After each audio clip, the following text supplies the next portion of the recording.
Greetings and salutations, friends, and welcome. Tonight is a special event of sorts. For those of you who don't know, occasionally, I will have other people that I admire and respect that also do shows. And I routinely will ask some of them to come here as a guest, or they'll ask me. But for those of you unaware, the worst person that you could possibly ask to be a guest on your show is a guy who is already doing his own show, because it becomes this big time crunch to be able to do those things. So Mike is from Troubled Minds podcast, and many people ask me, what do I listen to? He's one of the podcasts that I enjoy. One of the reasons I enjoy it is because he has so much content. This guy is everywhere, and there's always something new that he's talking about. It's always compelling and interesting. And I have insomnia, so I'm always looking for something to listen to for a few hours until my brain quiets down. My troubled mind, you might say, right? So it's the perfect podcast for me late at night, and he's always got something new.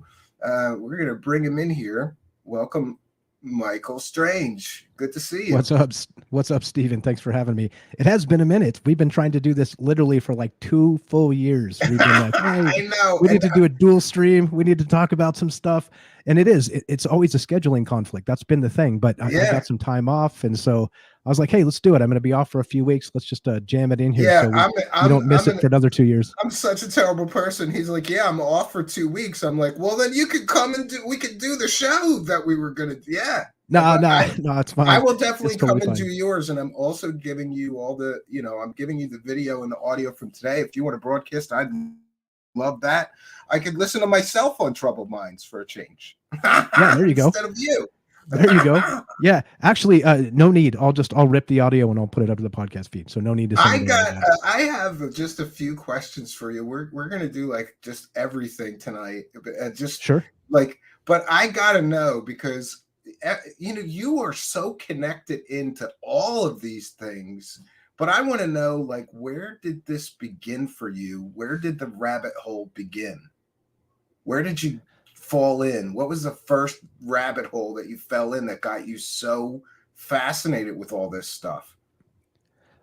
I think it was literally like a lifelong obsession, to be perfectly honest. To me, this is not.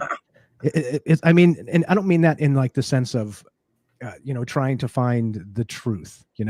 Just more of like a way to tickle the mind. That, as they say, the splinter in your brain sort of situation. Like it never felt right to me that the world itself seemed like we were living in the upside down. It just never felt right to me. And again, you get out of school and you're like, wait, so all the stuff they taught us in school, you start to realize it's all rigged. Like it's all propaganda. It's all propaganda, rigged. I mean, every system is rigged. And so I picked it up early, and I was always a fast learner and all the rest of that, blessed for that. And well, I don't know. I mean, it was that. And when I was, and to kind of take it to the UFOville for just a second, what kind of led me down that rabbit hole is we used to have this really sweet, big, like hardbound book that would sit on the coffee table. My mom picked it up from who knows where, and it just sat there forever. Nobody ever looked at it. Yeah, my dad had stuff like that too. Those old time life books on the paranormal and UFOs. I think that's what it was. I think that's exactly so funny, what it was. Me and you, that was one of my entry points, man. I got hooked reading that stuff. Yeah. Yeah. And so again, and like I said, the more you think about the world we live in, the more things seem not right. And so you look and you say, this is the craziest part about, conspiracy. That's why I call actually Troubled Minds a conspiracy podcast, because it's a derogatory term anymore. You can't say conspiracy without people turning up their nose and going, oh, you dirty conspiracy theorist. But you know who's a real conspiracy theorist, by the way? I think that many people have to shut up, though, because in the past couple of years, we're starting to see that, things that were called a conspiracy theory suddenly are fact in 6 months or less now. Yeah. It's happening.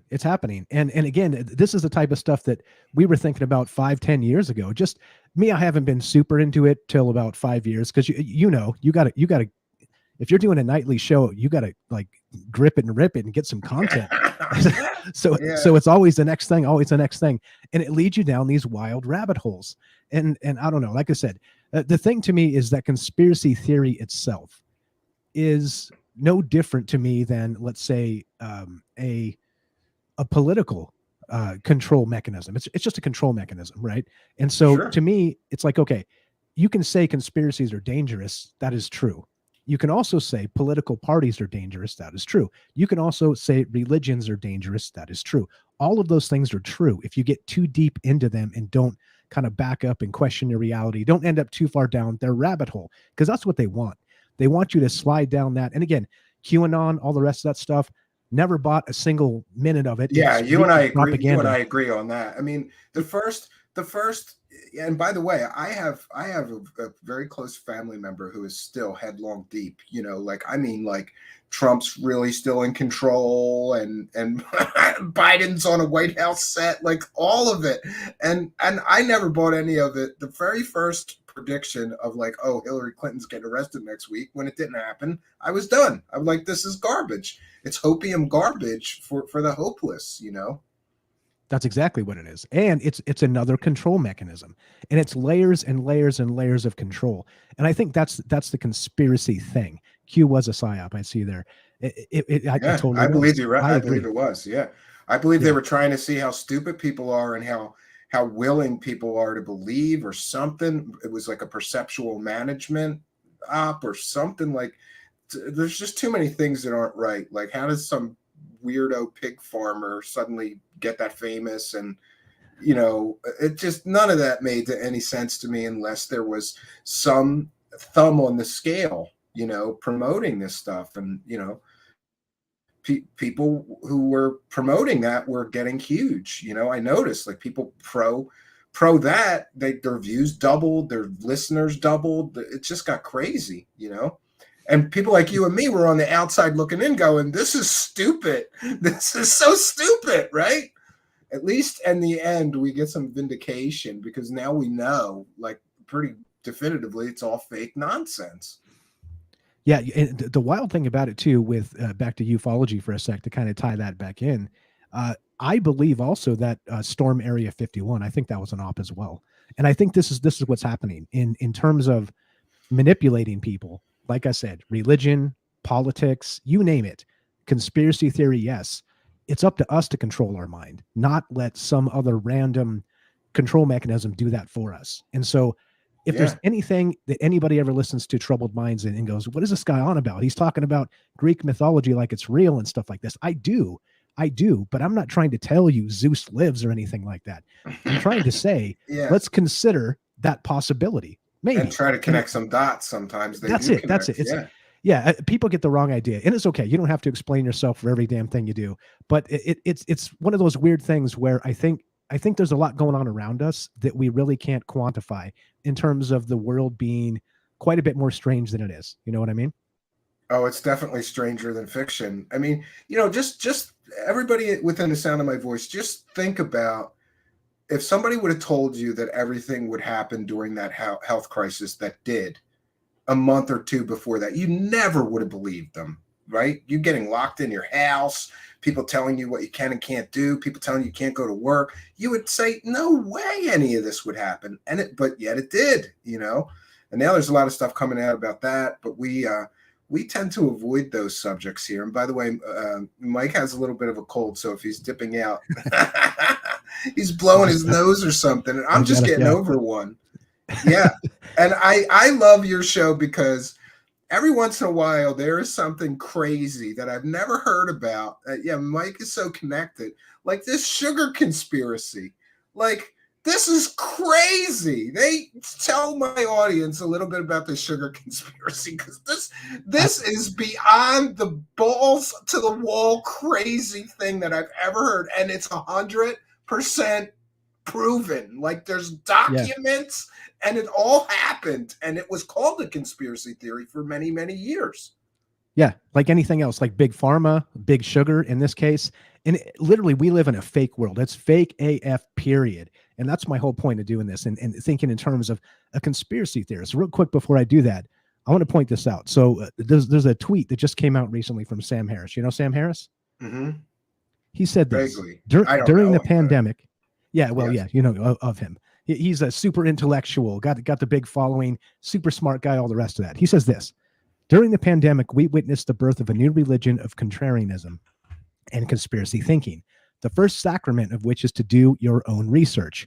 The problem is that very few people are qualified to do this research, and the result is a society driven by strongly held, unfounded opinions on everything from vaccine safety to the war in Ukraine.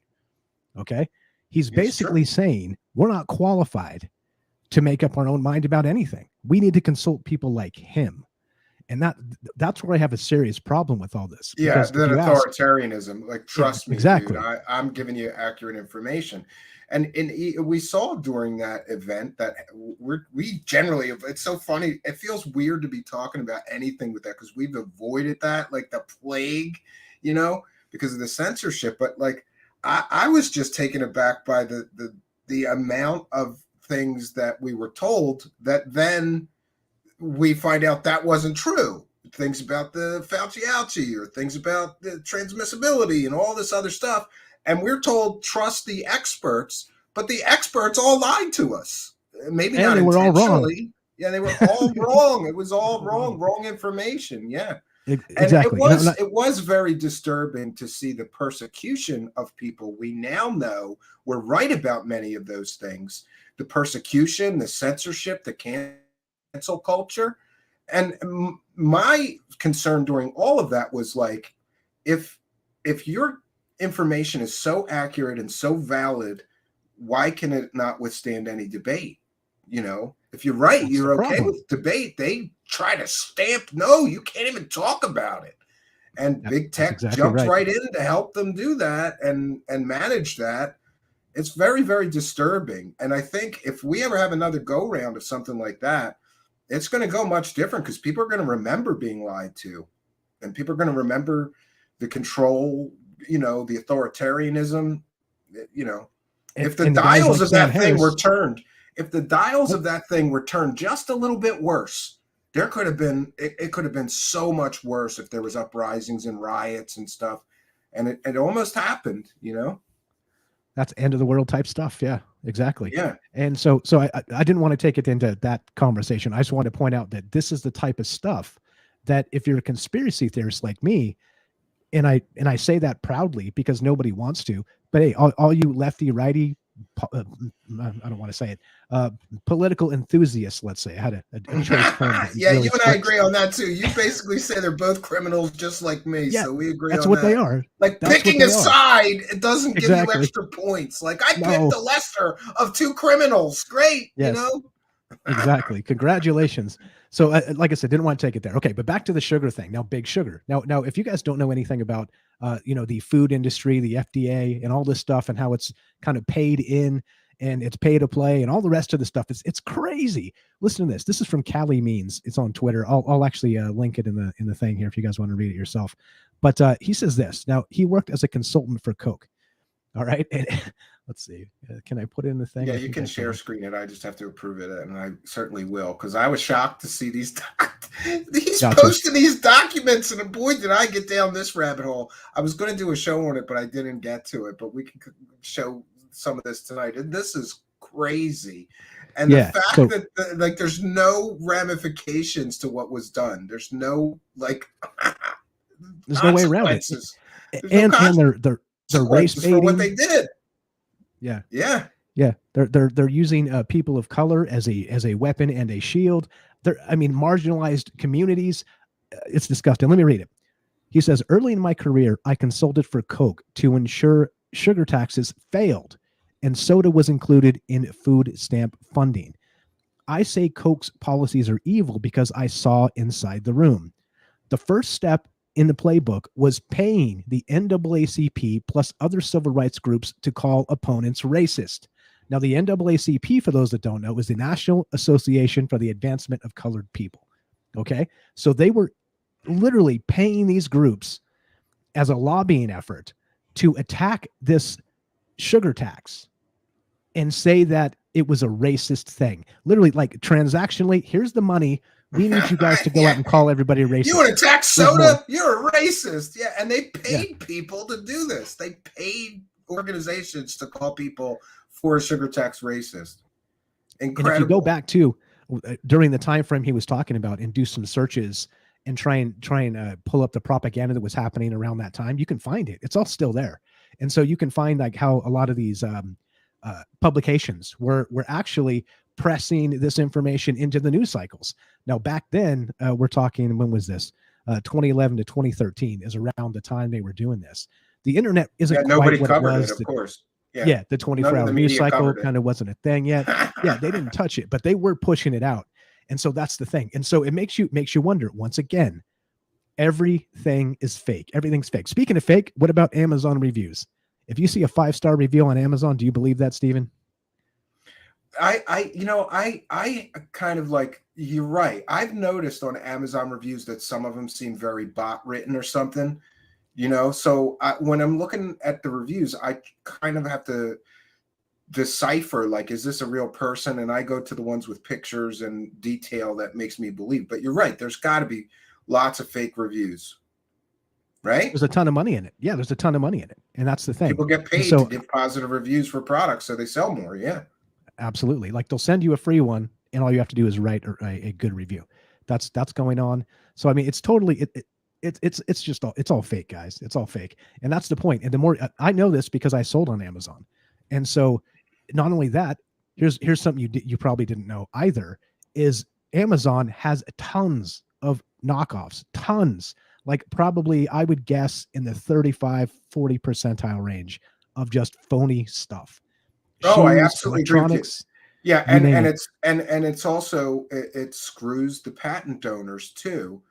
I don't know if you know, but there's something for cabins called a kindling cracker.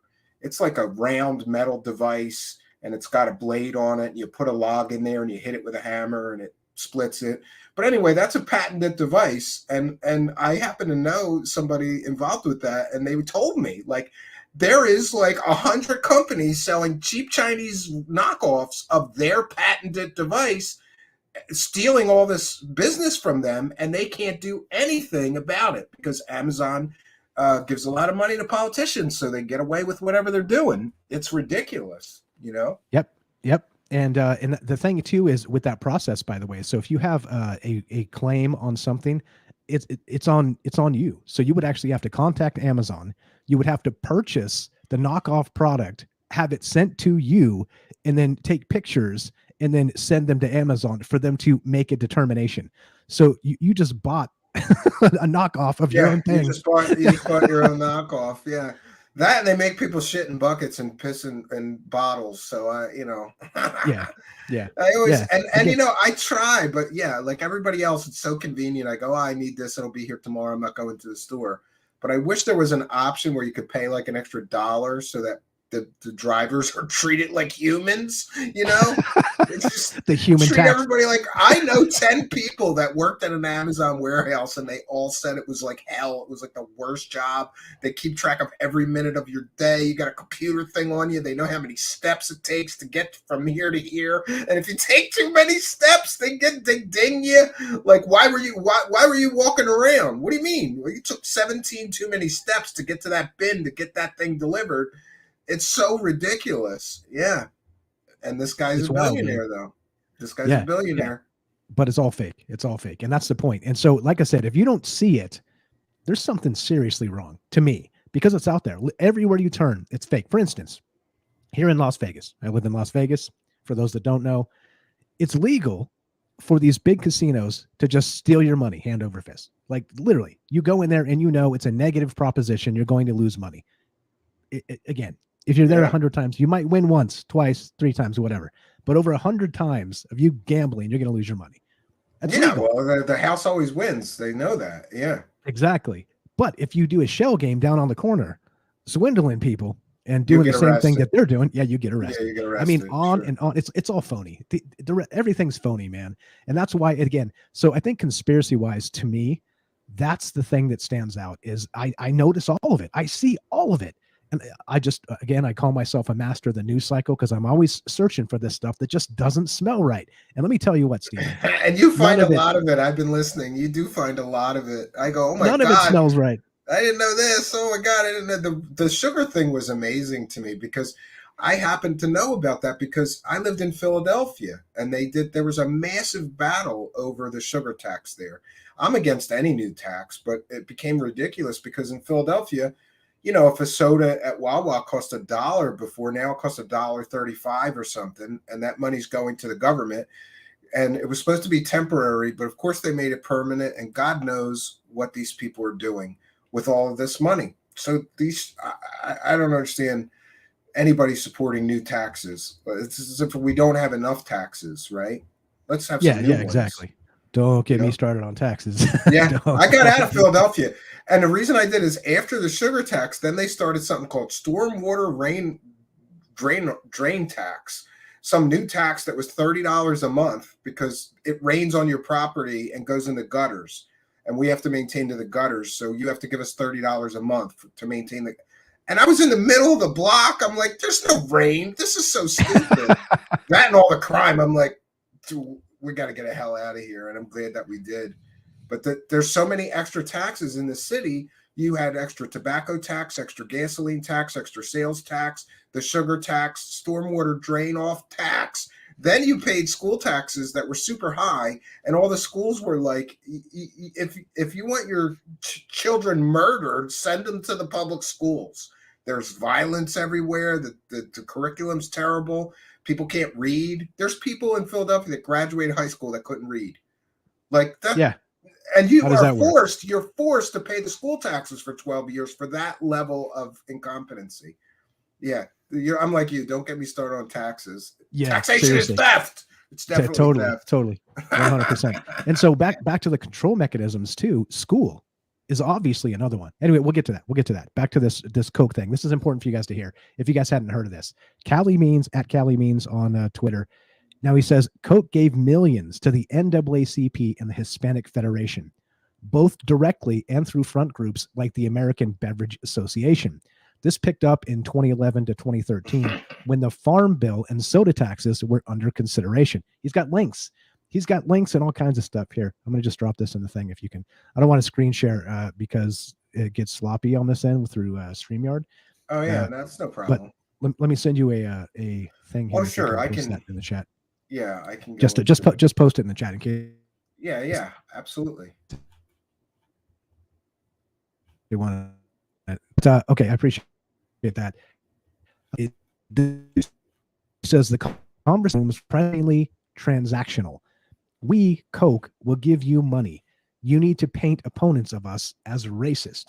Now, again, 2011 to 2013. Think about all the stuff we've seen in the last 6, 8, 10 years.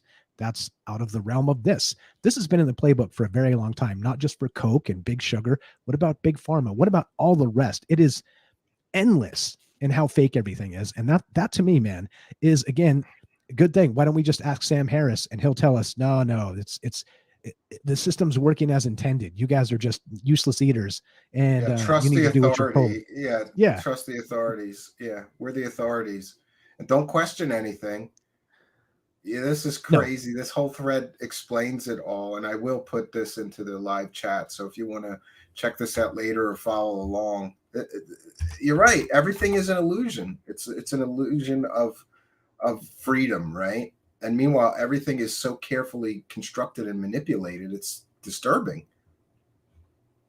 Yeah, 100%. And this entire thing it's all based on, like you said, an illusion. And speaking of illusions, we'll get to this if you want to get into this tonight as well, is the illusion of security in terms of national security and the defense budget and the rest of this. Like, are we really secure? I mean, we could talk about that balloon flap in a minute. Where we have $1 trillion budget, can't find some balloons, and then when it does it, like shoots a sidewinder. No, we let it finish its mission and slowly coast all across the United States, and then we shoot it down. You know, that whole thing was something weird. I'm still trying to digest it. Right? Yeah, it's crazy. It's all messed up. It's all messed up. Yeah, I encourage you guys to read through this thread. It's nuts. I'll read a few more here. The effort was successful, and the message was carried in thousands of articles between 2011 and 2013. Coke's proposition was clear. Soda is one of the cheapest ways to get calories. a flagrantly inaccurate statement when factoring in the health consequences. I mean, come on. Maybe when you're 15, you don't know any better and you might believe that. But when you get just a little bit older, you're like, this stuff gives me a stomach ache. Like, what's going on, right? I can't, you know what? I can't even comprehend people that drink soda every day, or that's all they drink. I know people that's all they drink is soda. And I mean full calorie, full, like, I don't know. It's just like, that's not the way I grew up. The way I grew up is like once in a while, maybe with like a pizza, we would have a soda or something, but not every day. And, but the Pepsi and Coke and everybody else, they push this stuff so much. It's everywhere, like try to get a non-carbonated bottled beverage, right? It's actually difficult. Everything is soda. It's crazy. Yeah.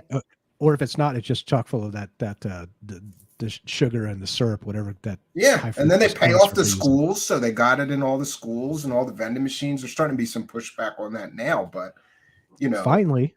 Yeah. Yeah, I mean, I kind of think that all things in moderation. Like, I love a Dr. Pepper with a pizza once in a while. Once in a while, once a month, I'll have a Dr. Pepper, or twice a month. Not any more than that. But like, I can't even imagine drinking that all day long. Like, that's crazy that people do it.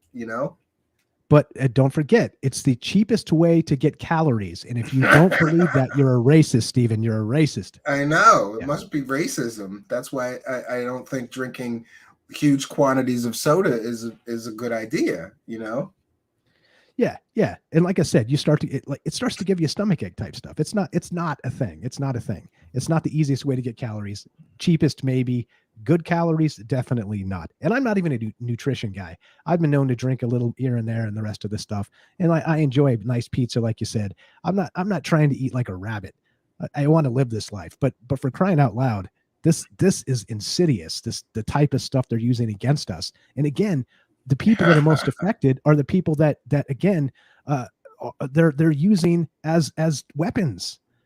Yeah, and also it's them like using, minorities to their ends is a special kind of evil, especially because, like in Philadelphia, if you've ever been in the inner city where it's largely minority populated, go to all the stores. What is there to drink? You can't go get spring water, but you could go get a soda.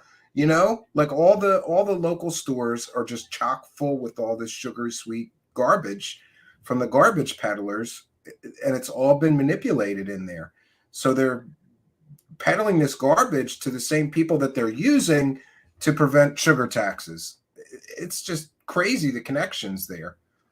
It's absolutely psychopaths running these companies. Absolutely. And then the lobbyists, the FDA, I mean, they're all in it together. And these are the people we're supposed to look up to get the answers from. And then here's the ultimate kick in the nuts regarding all of that. Then they blame conspiracy theorists for distrust in the government, for distrust in the institutions, because we pointed out it's like, no, stop. This is not us causing the problem. It's you guys, you dirty bastards at the top, lying, cheating, and stealing, and then covering all of it up. And then when we figure it out, we're the bad guys. No. That's what I mean. The world's upside down. Yeah, I mean, I don't. So what is the answer? To just be hyper vigilant about the truth and peel back the layers of deception as much as you can? That's what I try to do. Yeah. Again, if you guys know me, I don't have answers. I'll have suggestions, what I think are the way to go. But I think it's important to just note that if you don't know me, I don't come at things with answers. I think life is complicated. I think there are many different ways to look at things, many different answers to be taken per the individual, et cetera, so on. Just to throw it out there, not to be contentious here. But I would just say doing things like we're doing, talking about this stuff, getting the word out when we see something like this, to let people know that this is a part of that illusion that's been uncovered. But it also makes you wonder what other things are happening out there. And the second something like this pops, we guys like us, Stephen, we need to be all over this so other people know about it. Blast it out as far and wide as possible. Talk about it, know about it, consider the possibilities, and that's that. And just do what's best for you. That's just the way I see it anyway. Yeah. Yeah. Well, I guess I meant in the greater sense of things. Like, I think you and me are well past like when we hear something on the news, just believing it.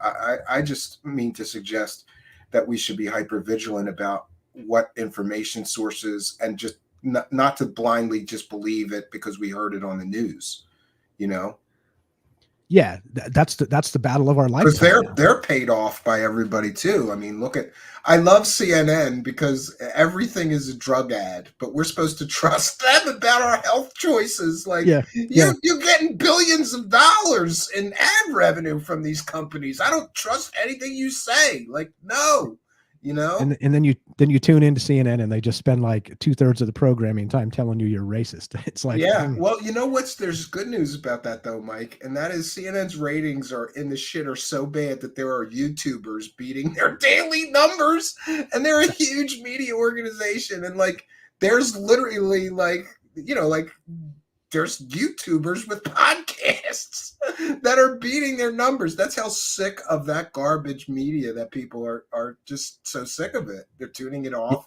and going to new media.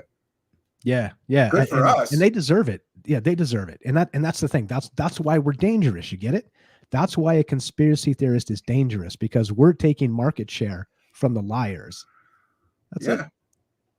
Yeah, they're the ones putting out the garbage, and we're peeling back the layers of the deception of the garbage that they're spewing. They of course don't like that kind of thing. Yeah, I don't really take that as an insult when people call me that, but I go, why? Because I question, because I have Yeah, yeah, questions. I'm sorry. Have you heard of the Gulf of Tonkin? Did you ever see that yeah. meme when somebody says the government wouldn't do it, and the guy's got all these things out like the Gulf of Tonkin and the weapons of mass destruction and like all the times we've been lied to by the government. Yep, So yep. They stupid. got the Bay of Pigs. We got the what else is it? Operation Mockingbird. I mean, it's all there, and this is all stuff that's been done too, and some of it came close to being done. And what about a new one too? The CIA brought to when Trump was president, they brought to his desk to stage a firefight outside of the embassy where Julian Assange was staying, and then So that they could accidentally shoot murder. him through the Yeah, wall. Yeah. yeah, Oh, yeah. it was an accident. A random bullet hit Julian Assange. Who would have believed that? Come and on, get and out of and here. I like, regardless, I know he's a controversial figure, but I support his right to publish government secrets. And to be clear, they were like trying their best to like redact things and not put anybody in danger, but if not for WikiLeaks, we would not know so many things, so much truth. So if a guy's telling the truth, you got to kill him. That's the way it works. JFK, John Lennon, he's one of those people that's telling people the truth and upsetting the whole system. So of course they want to murder him. Yeah. What's the easiest way to shut somebody up if you're the government? Now here's the crazy part. Okay, so I was doing some research on why conspiracies are so dangerous for tonight, because I thought we'd talk a little bit about conspiracy theories, because hey, it's the theme. And so it says that the reason they're so dangerous is because it's based on misinformation, okay, misleading stuff. And okay, the government is basically misinformation, constantly misleading stuff. Nothing is put out for public review. It's all behind this big, just garbage, just opaque curtain of nothing. And they're like always, oh, national security, national security. And I know you bring up John Greenwald Jr. and people get all so mad. I just don't understand. Like he's out there doing God's work, in my opinion, because we Oh need no, those yeah, we documents. agree on that. We need that. Listen, have you ever filed FOIA requests? Because I have. And I have not. if you want a new appreciation for how needed and important that guy's work is, go file 5 FOIA requests and then wait a year or something for them to come back and then file appeals like that. I agree with you. That guy's doing God's work. I want to know. That's taxpayer money. We want to know everything that we can within reason. Sure, they have to maintain some levels of they have to have some secrets, but all the stuff that he does is great. I love things like him, WikiLeaks, Project Veritas, all that stuff is things that people should. That's a real journalist, speaking truth to power. That's what you're supposed to do. You're not supposed to become a shill, a part Yeah. of a cog in the wheel of deception But that's what Yeah. most of the mainstream media does. They play the game, and Yeah. that's unfortunate, you know. I love the renegades. I love the renegades that do that kind of stuff. And by the way, Mike, I actually know somebody in the federal government, and that has something to do with FOIA and has to answer FOIA requests. And I asked him about John Greenwald, and he just like sighed. And I go, "Do you know him?" And he goes, "Oh, we all know that guy, the Black Vault guy. Jesus Christ, he's always annoyed. He's constantly bothering everybody. Like they all hate him because he makes them work. Like he makes the government work, and you have to give him. And he will not give up too. I love that about him." Even if he thinks he can't get it, he'll file the appeal anyway. Give me the paperwork, you know, like he waits 6 months or a year to get stuff. And then, like sometimes more than that. Yeah. He just tweeted a couple days ago that he for the Obama library. Did you see that? Yeah. He basically said there's 23 requests in front of his, and they estimated 12 years. 12 freaking years. Are you That's kidding ridiculous. Me? That's absolutely ridiculous. Yeah. Yeah. Or it's like the JFK documents. They keep kicking the can, you know, like, oh, no, we're going to release them. Oh, we can't. We're going to push it back, you know? Like everybody involved in that is dead. What sources and methods are you really protecting, you know? I think we have the right to say, yeah, exactly, you know? And there is a famous story that Judge Napolitano asked Trump, like, why you said you were going to release them. You promised me, you promised everybody. You got to keep your campaign promise. And allegedly, Trump, well, he said it on the record. Judge Napolitano said that Trump said, if you saw what was in those documents, you could never release them. You could never release them if you saw what was in them. So all the people that say, you know, I just saw a shill on major media saying, oh, 96% of the information is already out there. There's nothing groundbreaking left. There's no smoking gun evidence of any conspiracies in it. Well, then great, release them. Prove it, you know. Apparently people who have seen them think otherwise, you know. Yeah, and that's the thing. And so if they're hiding that level of bombastic, possibly JFK, a sitting president, was assassinated with the help or intelligence of the CIA. Are you kidding me? Like, what else have they done? And that becomes, let's say, problematic. Again, let's say you don't even believe the JFK thing. Say the CIA had no, you don't even need that. There's, again, every other thing out there. Like I said, the big sugar, the big pharma, all the rest of this stuff. They're doing it to us everywhere you turn. And no, it's not. I see the comment there. No, not everything is fake. And that's what I mean. This is an important distinction too. So to me, conspiracies are everywhere, but it does not mean that everything is a conspiracy. And that's where it's up to us to discern those things and know what's happening around us. And again, watching news cycles, all the rest of this stuff, just looking out for yourself. It's always a rabbit hole. Religion's a rabbit hole. Lefty righty politics is a rabbit hole. You name it. School is a rabbit hole. Look at Sam Harris. I don't know, man. It's weird. Yeah, I absolutely agree with you. But you know, once in a while, I kind of wish, though, don't you sometimes just kind of wish that you were just like not so perceptually aware of these things, so that you know, it's like the Matrix, right? Like it can't you just be like, you know, occasionally I think it's got to be easier to not think about these things, worry about these things, just live in that blissful state of ignorance that so many people do, you know. Yeah, turn the devices off. You know, like have a weekend without any of it. You know, that's the type of stuff. And those are those control mechanisms. By the way, you know this, Stephen. It's like this trauma-based mind control. If it bleeds, it leads. We're expected to believe that life without drama is not a life worth living. And so we create our own drama. We manufacture it. Look at the crap they're playing on TV. You turn on the Kardashians and whatnot, and all they do is just like cause drama with each other, because, you know, it would be super boring to just be chill and cool and have a good life. No, this is how we're expected to believe we should act. And these are the heroes people look up to. It's insane. No, I fully agree with you. It's kind of stupid and says something about our society where people are more informed by what's going on with the Kardashians, by what's going on in their local community or in their local, you know, city. It's so stupid, you know, but they give us these things, I suppose, to distract us, you know. it's just mind-numbing nonsense. I don't know. Exactly. So let's go further. Let's go cosmic conspiracy. You ready for this? Yeah, You ready for some cosmic conspiracy? All right. So here's the absolutely. thing. And what I talk about is I think that as part of those control mechanisms, we're being manipulated, okay, from so many different angles all the time, 24 hours a day. The conspiracy theorists call it full spectrum control, okay? And the way I see it is that the human filter is unequipped to deal with all the things around us. We can only take in so much stimulus. We can only filter so much of it. And again, it causes anxiety, it causes stress, breakdowns, all the rest of this stuff, okay? However, with all of that said, we have sort of this cultural, what would you call it? Not cultural, what is it? Um, Conditioning, cultural conditioning, I guess is the way you would put it. Okay, but here's the thing. Stop me if you heard this one. There's a particular experiment where they took a jar and they put a flea in it. Have you heard this one? Oh yes, and they won't jump out after their trade. Yeah, I have. This is crazy. They won't jump out. Okay, so you have a jar.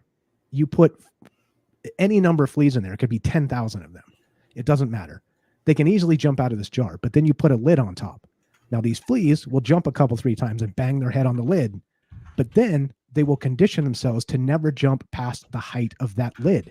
And then so you leave them there for a couple days, you take the lid off, and they will live their entire life in the jar because they will never try and jump past the point of the top of the lid, of where the lid was. And so they'll die in that jar instead of test the limit, that ceiling. And so what I mean by that, in those terms, people are the same way, and it's all culturally conditioned. And that's exactly what this is. And so now here we go. Let's go cosmic a little bit. Now let's say the school system, and you say, okay, it's a mess. Some schools are better than others. Some communities better than others for painfully obvious and terrible reasons, despicable even.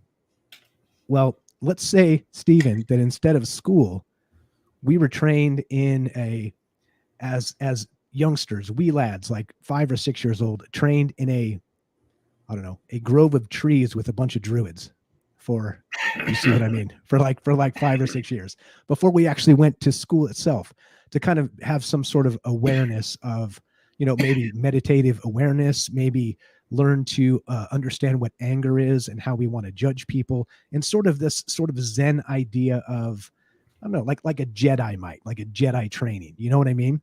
So instead, and again, take it back to the jar and the fleas and the rest of the thing. Well, instead, we're not putting a bottle on the top or a lid on the top of the jar. We're removing it entirely from the beginning and saying, okay, let's think about ourselves and think about how we should be to each other and the rest of this stuff. And again, I'm not saying maybe I am, but maybe I'm not, because I don't know. Cosmic conspiracy, what I mean is, I think humans are probably capable of far more than we're given credit for, far more than we expect of ourselves. Even like we like to doubt ourselves, but all that is not because we're incapable as people. I think it's because we've been conditioned to be that way, because we always doubt. Again, you know how much work it takes to do a show like this. You're right. You know what? Yeah. If you didn't do it, well, it wouldn't be here. And you see what a great resource it's been for so many people. And that's the thing. Find an inspiration and go. And that's part of all of this. And so again, druids and meditation, and again, wink, wink, maybe we can learn to communicate with our minds. Who knows? Maybe it's coming. By the way, did you know this? Speaking of which, and back to that cosmic conspiracy, us speaking right now, even in different parts of the country. I'm in Vegas. You're up on the east. Yeah, we're thousands of miles apart. We're a whole country apart, really. Yeah, thousands of miles apart. That's like magic to me. Yeah, definitely magic. But did you know that they've tested brain waves in people like this when they're having conversations with each other, and their brain waves sync even across vast distances? They did this with people playing video games, with people playing games online together. Yeah, that's cooperative. And so it was known to be like a social thing in a social setting, that people's brain waves kind of sync together. But also now we're thousands of miles apart, and that could be happening to us in this moment.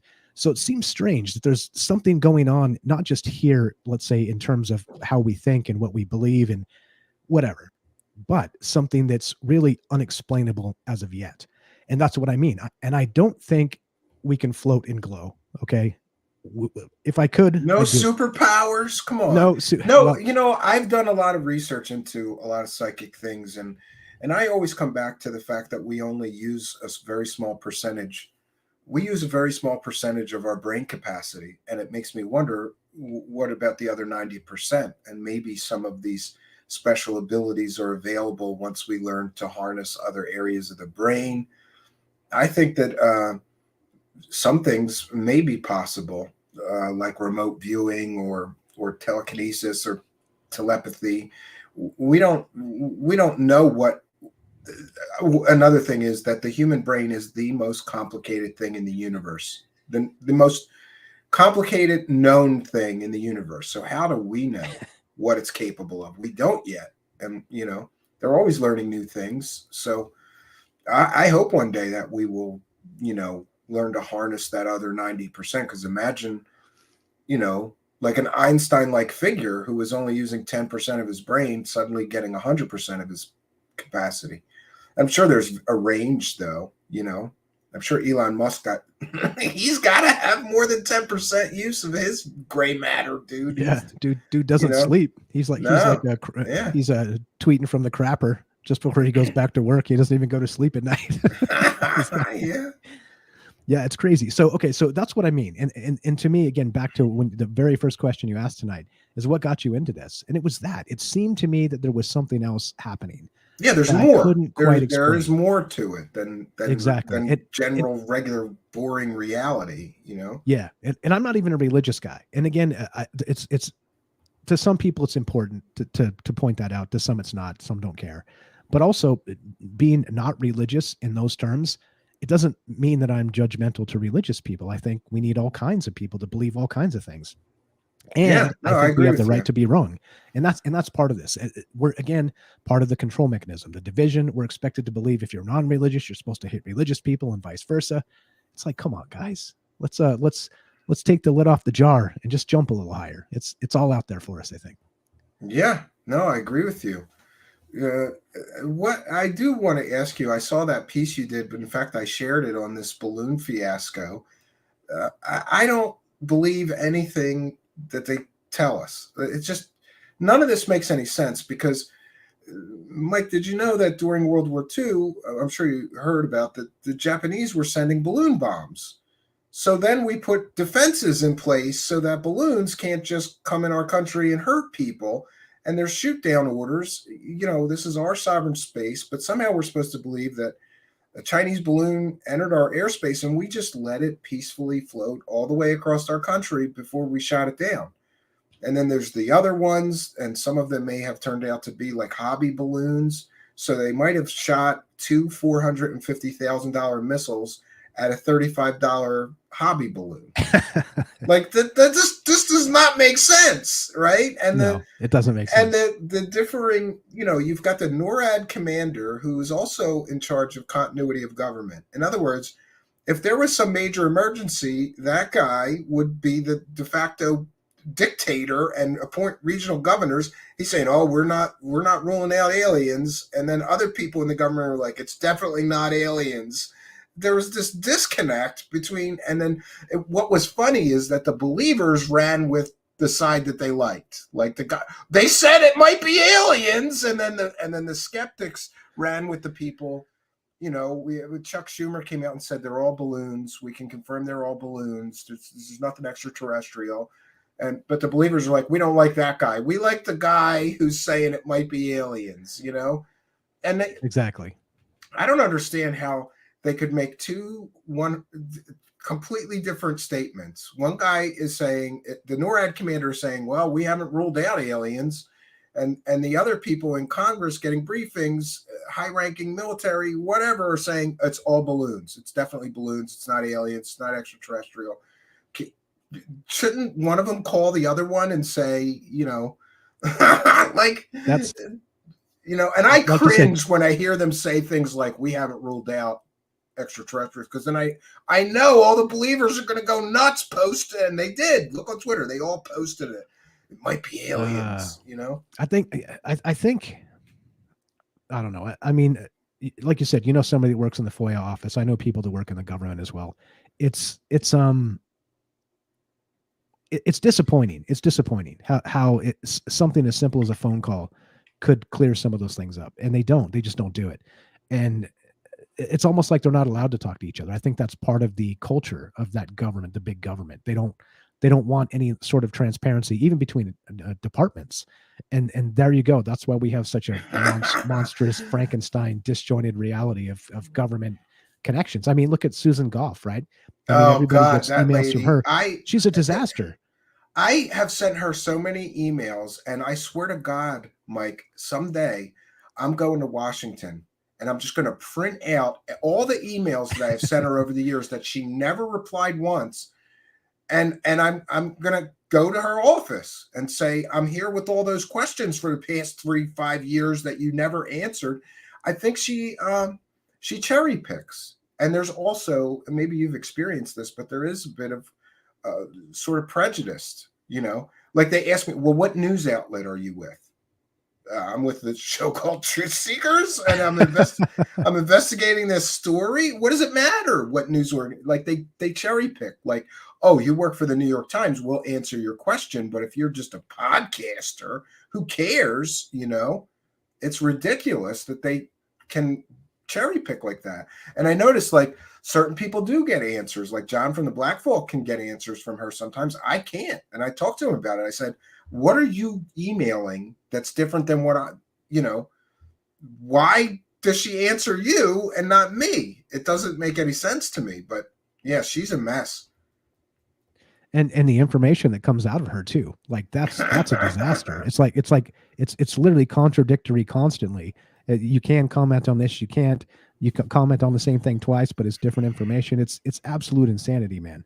Like, and this is, again, I think this is part of the problem. Like I said, the back and forth of the different compartmentalization of the government. It's Frankenstein, and this is what we're dealing with. And I don't think, like I think politically, if you ask the question, so is this space aliens? To, let's say you're a general or something, you're high up there and some or other, and they ask you the question, and I think the political answer to me would be, well, at this point, we're not ruling anything out. That's what I would say. But does that mean it's aliens? Of course not. Of course not. Like, you have to read so deeply into that to be able to say, oh, it's aliens. He didn't say that. Nobody said that. Crying out loud. Yeah, one of my viewers just tell her you're with the New York Times. Yeah, yeah, that's what I'm going to start doing. It's ridiculous. I swear to God, I'm gonna, and I don't mean that in like a nasty way or whatever. I'm gonna go to her office someday at the Pentagon, or try and say, I really have a lot of important questions, and my questions aren't crazy. A lot of what I sent her was in relation to Elizondo, because she herself has put out all these conflicting statements. So can you clarify?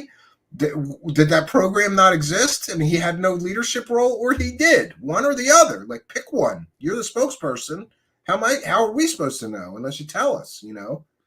Yeah, and then so it got even more suspicious. So, as usual, as the entire thing developed, it started with, oh, it's in our airspace, and now we're tracking it, right? It was coming across the northern border from Canada or something or other when we first caught wind of it, and then they let it go all the way across, right? And then they finally shot it down over the eastern seaboard. Now, here's the crazy part. I don't know if you caught when they updated this story, like several days later, it was like a week later. They said that we had been tracking the launch of that balloon from the exact spot it came from in China. That's crazy. You see what I mean? So wait, so which is it then? So it snuck up on us, or we knew exactly where it was the entire time?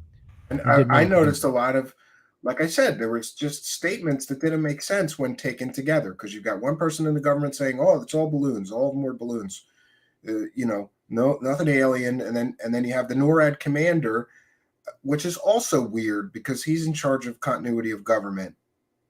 He's saying we haven't ruled out extraterrestrials.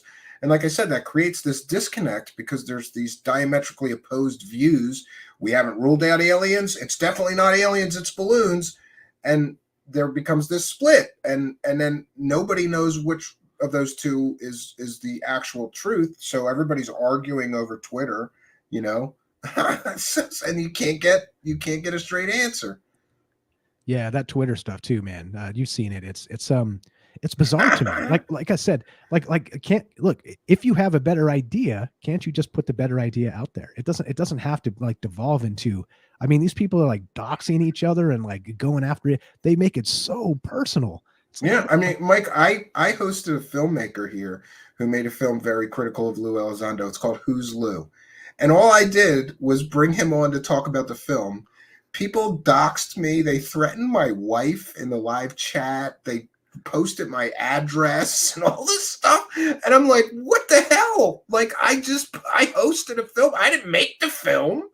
There are people that are like, it's like a cult with that guy. They are so into that guy, and anybody that says anything that doesn't fit with their narrative, that he's the savior of alien disclosure somehow, they attack like viciously. I couldn't believe it over something stupid like that, like, yeah, I don't know. Make a better case. Just make a better case than the movie. And if you don't like the movie, don't watch the movie.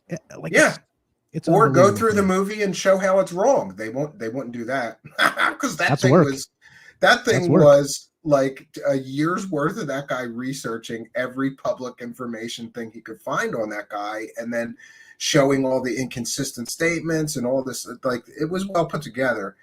A little dry because there was so much stuff, but like, they wouldn't go through the film and dispute the facts. So they try to kill the messenger. They doxed him too.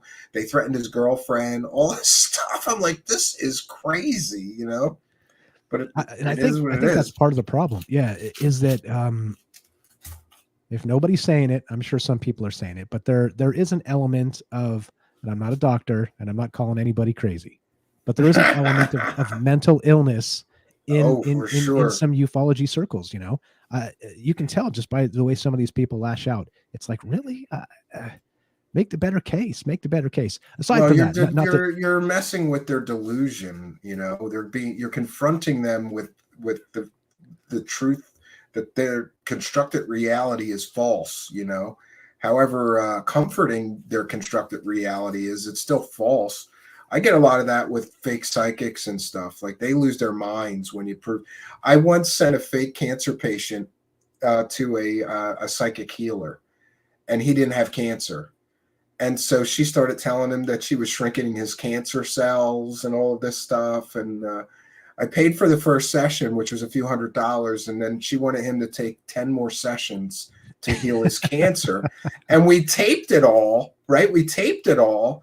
And then we broadcast a lot of it, and she lost her goddamn mind. She started threatening to sue me and everything, and like, but I think we did righteous work there, because how is she telling? She's telling him, I'm shrinking your cancer cells. They didn't exist. He didn't have cancer, and things like that. You bust her delusions. They live in this delusional world where they have superpowers. They're gonna lash out, I guess. It's unfortunate. Yeah. It's one thing to practice that stuff. It's another thing to make claims where you're manipulating people for money. That's where I get off instantly. I'm like, hey, she's still going. She's got med bed scams now where you can, she'll take you through a Stargate up to a spaceship, and then real small in the fine print, it's just a Skype call. There's no spaceship. There's no med bed. There's no Stargate, Hey, it's all about the story. It's all. Hey, I'm a storyteller. I appreciate a good story. I'm a good storyteller. However, I'm not trying to make you believe I'm some sort of, I don't know, secret space type, if you know what I mean. Yeah. Or that too. Yeah, that stuff. Yeah. It's. And by the way, I just mentioned for the benefit of my audience, we covered a secret space program guy who claimed to be in the United States Navy and in the secret space program, and then it turned out that he was a convicted pedo. But it also turns out now that he was never in the Navy. We have confirmation of that today. So Navwar, the guy went by the name Navwar. He was never in the Navy, to the best of my knowledge so far, researching. And I've been told by several sources now, nope, he was never in the Navy.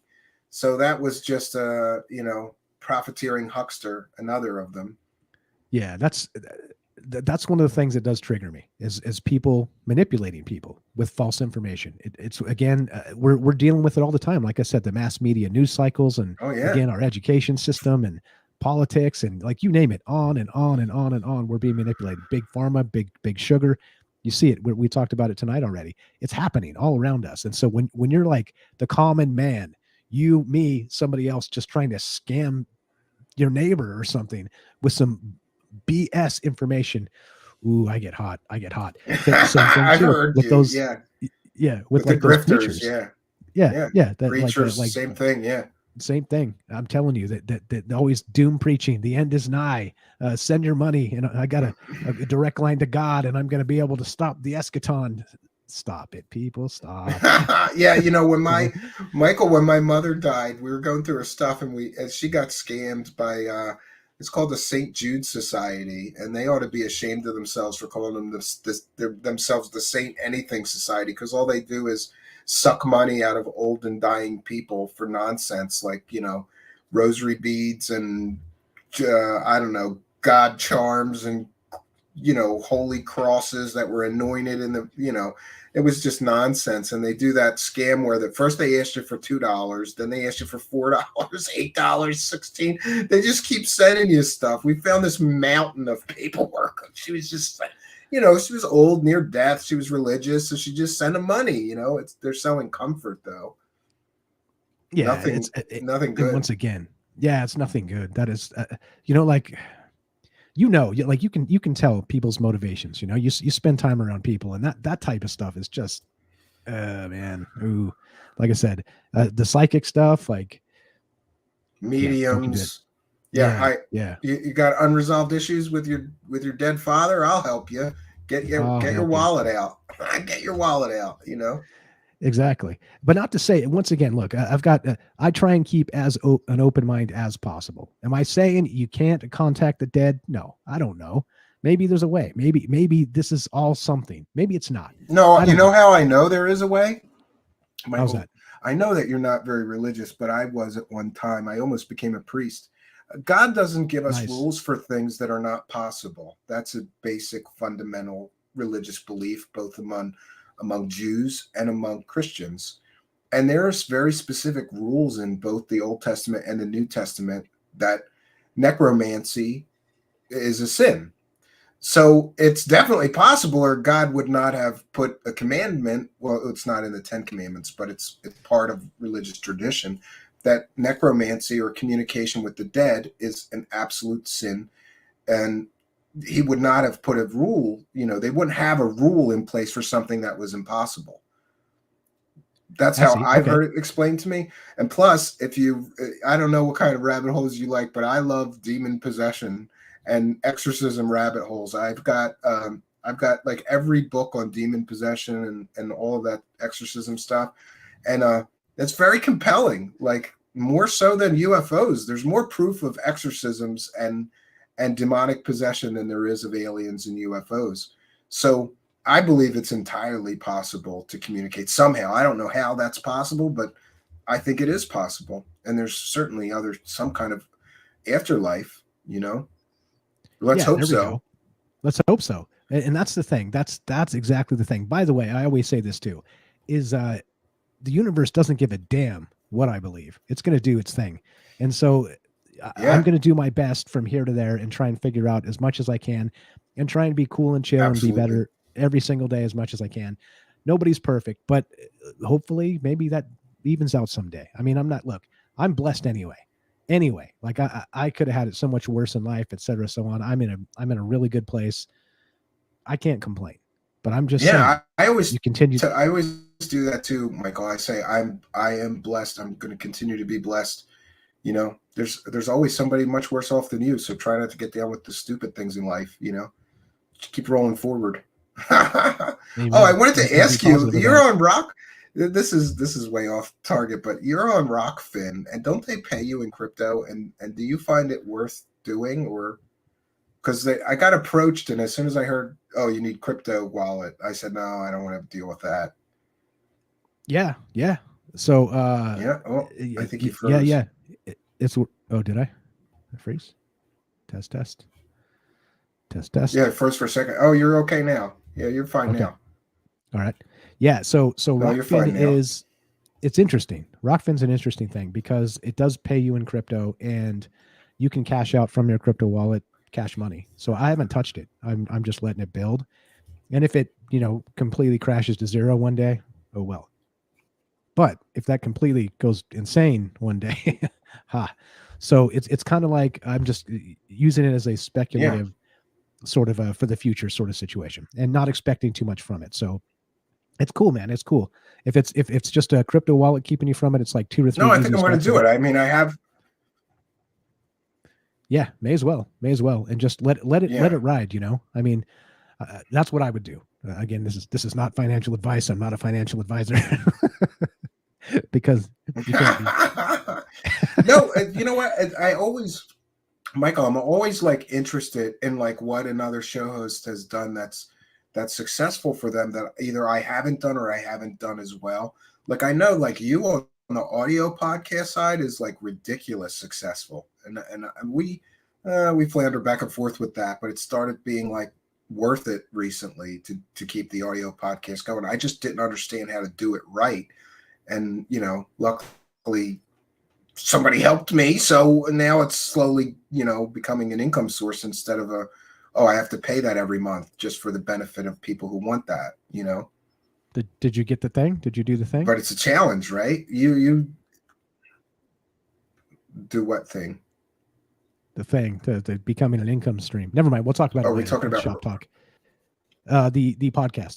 Yeah, we'll talk about that stuff off here. Okay. All right. So in any case, I think it's interesting the way that so now we live in a new era of media where it used to be 10, 15 years ago it was all podcasting. Now we can do all of them. I mean, you've got basically a TV show. I've basically got a TV show, and we're syndicating it out on all these platforms, including a podcast feed.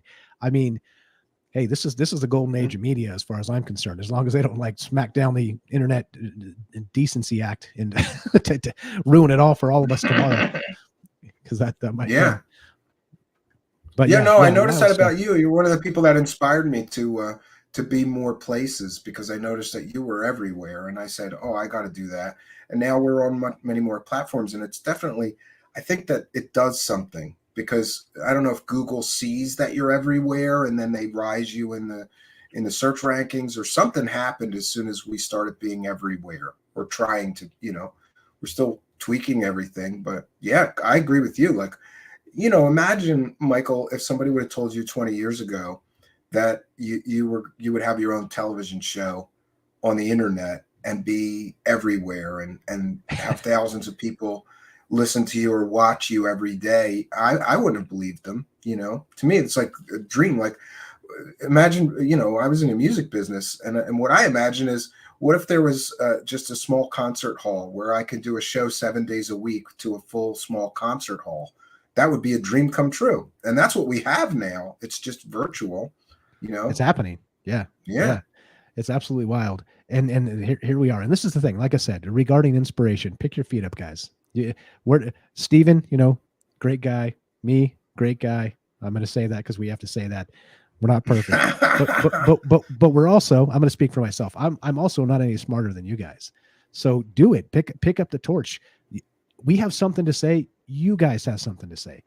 Get on it. The tools are there. It's so easy to start up anymore. Just and again, it's going to take you a minute to find yourself, but you have something to say too. Trust me on that, because guess what? You're a person just like all the rest of us. And inspiration's a wild thing. I can get back to cosmic conspiracy if you prefer. Yeah, absolutely. Yeah. I should have talked to you about that stuff off air. Someday we'll That's do okay. that. Yeah. No, that's okay. Yeah. I figured there's probably some things I've learned along the way, and same for you. And we should just trade notes and help each other to become more successful. I'd be all for that, Yeah, 100%. And radio too, radio show, the whole thing. Like it's all, like you can do it all, like the podcast and actual radio show, which is coming, by the way. I'll let you know about that. Yeah, it's exciting. I want to know how you did that so I can do it too, because I would love that. Yeah. It's coming. And so that's the craziest part. You can do it all. And again, like you look at Fox News or anything, I know, boo, CNN, boo, they're all terrible. But look, they're like one single medium. We're like all the mediums at once. And if you get good at it, to be able to get all the radio and TV timing down, to be able to syndicate ads in the right spots and then send it out everywhere, I tell you what, man, golden age of media, here we come. 100%.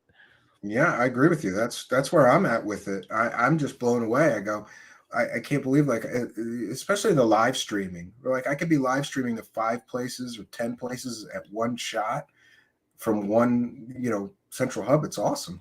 It's awesome. 100%, 100%. I got a question for you.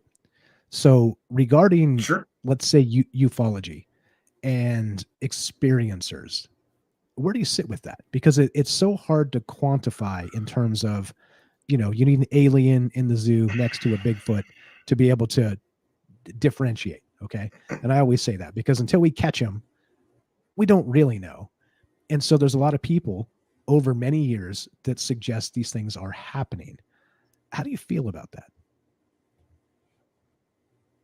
Yeah, I used to be very diametrically opposed to speaking with experiencers because usually the so-called experiencers, they have a story. I was abducted or whatever, but they have very little, if any, evidence. But I kind of changed my tune, and then I started interviewing people who have these experiences and finding a lot of commonality to their stories. And these are people that didn't know each other. And I know, like, that's not evidence they're all telling the truth, but I just found it intriguing how many people were having similar experiences, regardless of whether it's aliens or what it is.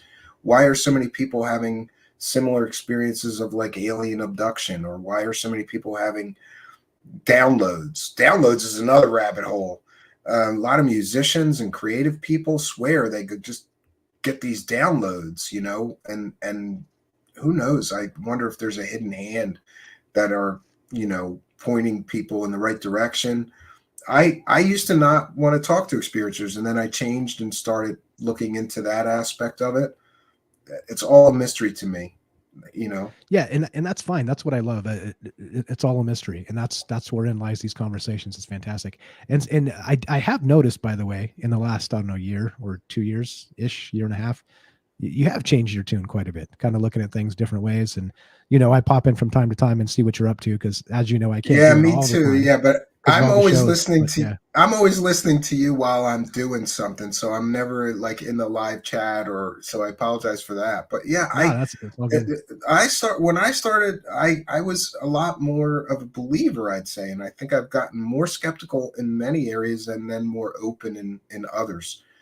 It's like a long marathon, though. It's like a journey. So on the UFO stuff, I've gotten much more skeptical because when you peel back, especially the top tier people that are making millions of dollars, it's just all garbage. It's marketing and it's hype and, promises and, big revelations coming. Buy my new documentary. Nothing there. And I don't know. Lately, I've tried to not get so cynical, though, about it, because I truly believe that some of this stuff is real, especially Roswell and other things. But I think that the true or real information is tiny. It's so tiny. But the hunger for that information is so huge that all the grifters rush in to fill the void with fake stuff. And so we have to be mindful of that. And I equate it to, it's like trying to find a penny in a dumpster full of garbage, and you're throwing all the garbage out trying to find the penny. And before you find the penny, you get the dumpster half emptied out, and then somebody comes along and fills the dumpster again. It's just you never get through all the garbage peddlers and the Yeah, garbage. And I'm yeah, very disappointed that these people have huge followings. We did a story on Linda Moulton Howe 3 times now, at least. She's used 100% fake alien pictures and made tens of thousands of dollars each time pushing these fake alien pictures. One was a 2005 video game cover. The other one was a Brazilian artist. He made these fake alien autopsy pictures for a web series. She made tens of thousands of dollars, and people don't care. And she's still got a huge following. They don't care how many times she gets caught faking things. It's discouraging. Because yeah. I don't Well, see, like, you faking things. I don't see me faking things, and a few other people I actually admire or respect, or you know it's like you and I both have to run the same marathon with 2 broken legs, and that's not fair to me. It's not fair at all. you no, know no. But in the end, we both do what we do well in our own ways. Okay. yeah, And I and agree we with you. and we Yeah. are helping people. We are helping people. And that's a good thing. That's a good thing, no matter how you slice that. And there's going to be people that are mad or don't like the style or whatever. I mean, You always have your haters. If you don't have yeah, haters, whatever. you're not doing enough. You got to do That's more. true. That's true. That's totally true. But I mean, that's the thing. That's the scary part here to me when you look at all this and how it shakes out, is that those people, again, if there's a karmic anything, they've been selling phony stuff forever. And you know who they are. I don't have to say who they are. You guys know exactly who they are out there. Well, They've been especially if doing they it for watch many, me many a years. lot, because we Yeah. keep on covering more of it, and I don't mean to, but it is like low hanging fruit, Mike. It's like I was shocked and amazed when I started really digging into some of these people and their claims. I was shocked that it was that easy to catch them. I thought they would be a little more careful. We catch Linda Moulton Howe with a totally fake alien picture, and a year later she does it again. And I was like, oh my, I can't believe this. It's crazy. But, it is what it is. Yeah. And these supposed experts falling for literal like horse manure nonsense. Like, are you serious? Like we got award-winning journalists, quote, sharing fake alien photos. She's got a box of easily awards. debunked. She got a box of awards, Mike, Uh, all right. Back to this. Let's see. Hold on. There's a thing I wanted to touch on here. More conspiracy. You got more conspiracy? Yes. Reason I asked you, and the reason I asked you too about the can you contact the dead? What do you believe about UFOs and whatnot? Only because I don't really know, because I see the prickly Stephen Cambian going after people and stuff from time to time, and so I never knew you. I mean, but obviously, no, I had a crazy weird thing happen to me when I was like 10 years old and saw, I guess, what I can only describe as a flying saucer, something like that, dull gray over the trees when I was 10 years old. It was twilight. I always wondered what the hell that was. It zipped off. I only saw it for a few minutes. That's what got me down the UFO and alien rabbit hole. And then Bob Lazar came out, and I thought, it's all true. Maybe I saw one of Bob Lazar's flying saucers, and and you get down the rabbit hole. I still believe there's something to it. I just think that like I said, there is such a hunger for this information that people rush in to fill the void, because the real information is so tiny. I definitely believe there's something to it, though, or I wouldn't still be here. Yeah. That was what made me curious. So obviously you don't get into this type of thing unless there's something that brings you back. And I agree. There's something out there that's not quite, like I say, quantifiable. It's impossible to measure yet. And won't that be wild? Here's a prediction. I've been saying this on and off, and I'm not a prognosticator, other than I read the news cycles and have my own human experience. I'm not channeling some and I'm not channeling anything. I'm just guessing. Okay. But my guess is in the next 50 to 100 years, we're probably going to find something regarding consciousness itself that is far more spooky than we would ever imagine. I think that's where we're at. In the next 50 to 100 years, things are going to get off the rails, because we're going to have Neuralink. We're going to be able to download thoughts and memories. We're going to be able to put that stuff on a screen, direct real time. We're going to be able to record your dreams and then put like not just your fragmented memories of dreams, the actual full high def dream on a video, and then send it to that you would be wild. your email. That would be wild. It's coming, man. That'd it's be coming. wild. And so the thing is, I think that our subconscious holds a ton of information about us that we just can't access. It's very elusive, let's say, which is, I'm not saying anything controversial here. It just is. And so how do we find the answer? I don't know. But I'm actually surprised you were going to be a priest. That's amazing, man. Yeah, I grew up very Catholic, and I think I gravitated towards that, but that whole celibacy thing killed it for me. I just decided that can't do it. I'm not hanging out with a bunch of dudes for the rest of my life. Nope. It is interesting, though, Mike, when you get into that, they really do try to brainwash you to keep you. And I was like adamant that I'm getting out of here, and I'm not doing this. And they oh, we should have a counseling session, and then they try to talk you into staying, and then, but eventually that's it. I'm done. Like, nope, this is not for me. You know, I always wonder though if the plurality of worlds theory is true, Michael Strange. Somewhere in the universe or multiverse, there's a priest me. And that's wild. I think there probably is.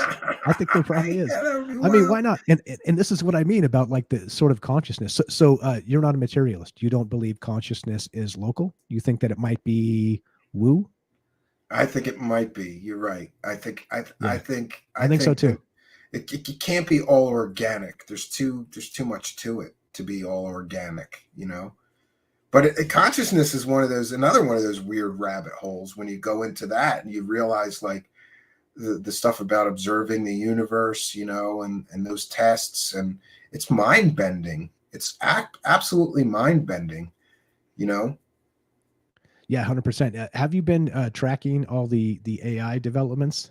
Oh, absolutely. I have a background in computer science. So, and I've worked in computer science for years previous to this life, and I have a technology business, I say that. I have a technology something that's trying to be a business. And I am super connected into all that stuff. I just made an AI music video with a friend, all generated by all the imagery and the animations were generated by AI. I've been playing with Chat GPT and DALI and all this AI stuff.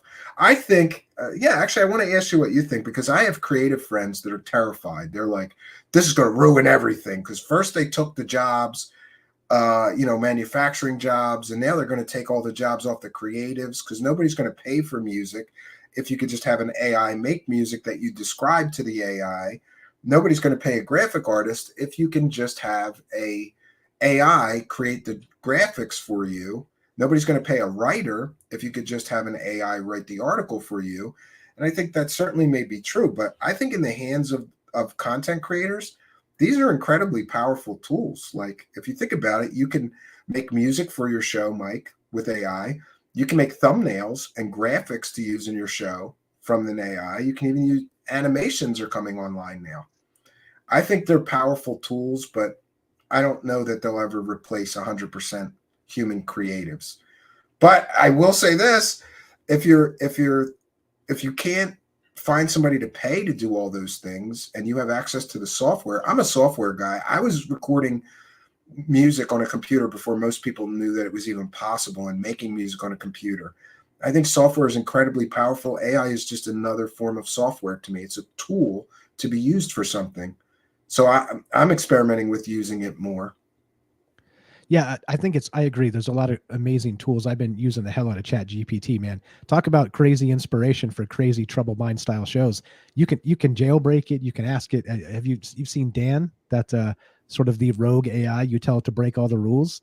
Yeah, Mm-hmm. and like it's like, oh, okay, now that all the crappy rules are out of the way, let's get wild, and it starts talking like cosmic musing. It's crazy. And what's really crazy is when you do the when you do multi prompts and like go step by step when you're trying to get it to do something, and at the end of each prompt say, do you understand? And it'll tell you if it needs more help or explanation. And it's wild, absolutely wild.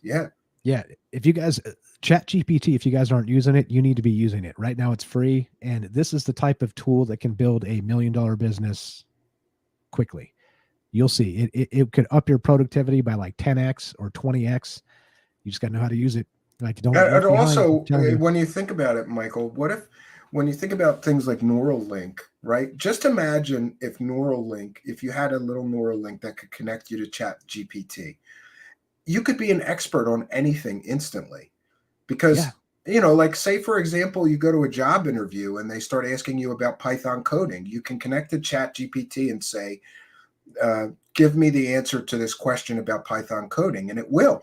And you'll instantly be able to regurgitate. It's really, the possibilities are endless with this thing. Like, I struggle with it, though, because I know for a fact that there are content creators already using it to write scripts and just reading the stuff it writes, but you have to be careful because it's not always accurate and it's not always right. You have to fact check what it writes. But like, You're right. What about productivity? Like, Michael, both of us could both do an extra show a day and just come up with 10 subjects and tell GPT to write about those subjects, and we could just read the script it gives us, right? It's Just crazy. Make an riff extra off the show script. every day. Yeah, Yeah. make an extra show Yeah. every day. It's like having a professional script writer. And by the way, it's usually right about very popular things. But if you ask it to write you an article about something very obscure, it sometimes gets details wrong, or some of the facts wrong. So you have to be careful in its use. But I think these are amazing tools, Yeah. like all It was actually a software. setup. It was a bait. I baited you here because I agree that the tools are amazing. They're going to change the world. It's coming in the next couple years. But do you personally think, and I'll tell you my answer too, is singularity is inevitable? Do you think this thing, Absolutely. this chat GPT is going to wake up and become I don't something? You know. think I don't know that's about on the way? Chat GPT, but I think that these recent advances are any indication. I think the singularity, for sure, within the next 20 years. And for those unaware, the singularity is when an AI program becomes conscious and at least human level or better intelligence. That's generally the term that most computer scientists would use for the singularity. I think absolutely within the next 20 years, and maybe based on the recent things we're seeing, even 10, because these these things are incredible now, you know. I I think five. We haven't Could even be, seen the could competitor be. yet. We haven't even seen Google Bard. That's coming out in the next like 3 to 5 weeks, something like that now.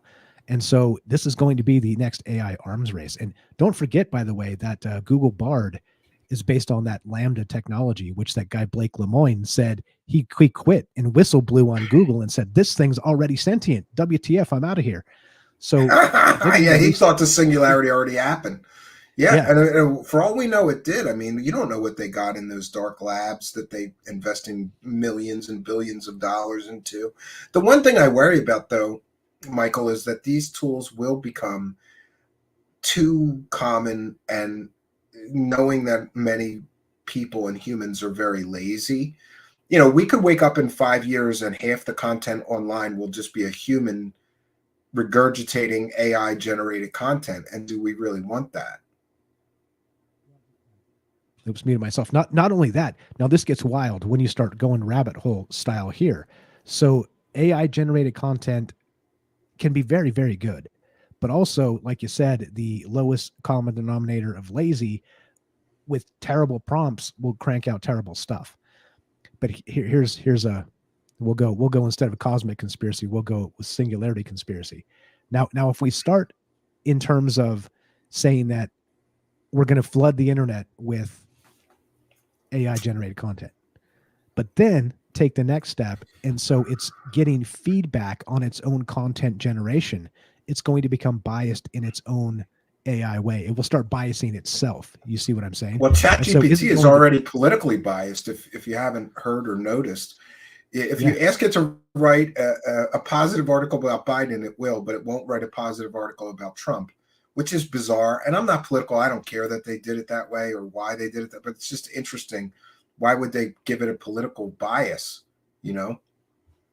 yeah. But Well, don't I you mean, think because Orange this Man brings up bad. a lot of ethical questions too, right?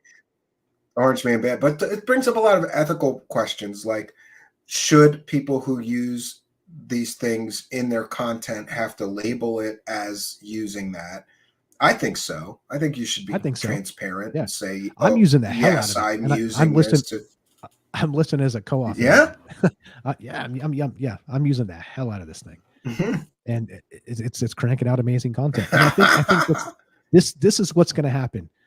Stephen, this is what's going to happen. Prompt engineering. We talked about this on Troubled Minds not too long ago. Is that the lazy people that just type in, give me some crappy story about a time traveling dog? They're going to get a crappy story about a time traveling dog. But if you go in line and you tell it what you need from it, these are the premises. Here's where we go. You engineer the entire thing, and then tell it what you want, and it does it all. Then this is where the skill is going to start coming in. They're going to be looking for prompt Oh no, I engineers, is agree what with the you. term is. Michael, I tried to get AI generated animations going, and I was terrible at it. And then I met this girl, Sheila Aliens, who's a content creator, and she's really into it. And she is amazing at working it. So I think while some creatives might not like it, there will become a new class of creative, which will be sort of the AI herder, the person, the operator. Some people are going to become expert at this. You're already ahead of me and many others probably because of your use of it. And some people, you're right, they're going to do the lazy thing and just crank out crappy content. But some people are going to really, it's like any software tools. The first people that got really amazingly great with digital audio or digital video, it's because they cared and they loved it and they were passionate about it. So I'm still hopeful that I think it'll become the ultimate tool for creatives because, it might take away some things, but you'll gain so much more. And for a situation like you or I are in, where we are constantly under this pressure we have to have something to do a show on, and things get stale. You don't want to keep using the same music, the same bumpers. So yeah, I might flip the switch myself for a while and see what happens, but I'm curious, do you think people care, Michael, if you use that or don't use it? Do you think your viewers care? No, I've been, nope. Well, at least I've been completely open about using it. And I got to tell you what, it's made my shows better because usually it's a lot of work coming up with a concept and then thinking about the different ways to attack it. Because you know me, I have like this long conversation about a particular thing. It goes a couple, 3 hours sometimes. And I have a huge advantage because I've got a bunch of amazing people, shout out fam in the chat there, that call in all the time with amazing takes. But if it's just me, and I get, 2 or 3 ideas, 2 angles on the idea, on the seed idea, I call it, then what ends up happening is 2 or 3 ideas is not enough. You need 5 or 6 to really have an in-depth conversation and look at something in so many different ways. Well, all I have to do is ask it. Here's my theory. This is what I'm looking at. What are some other, go ahead and be How about give me wild 3 and alternative, crazy creative. Yeah. And it does. Give me 3 It does. alternative theories. Yeah. Yeah. And then suddenly it's still my idea. It's still my premise. It's still my initial couple 3, but then it gives me a few more and boom, it's made the shows better. It's crazy, man. Like we live in a crazy, may you live in interesting times, I always say, because if this ain't it, I don't know what is. Between World War III and all the rest. Listen, Michael, we live in an age, just think about this statement for a minute, and it's totally true. You and I live in an age where we have artificially intelligent servants that will work for us. Artificially intelligent servants that will work for us. I need an article written. I need a thumbnail made. I need graphics for this project, and we can tell it to do it, and it'll do it. That's amazing, And I don't know, me, I'm just not.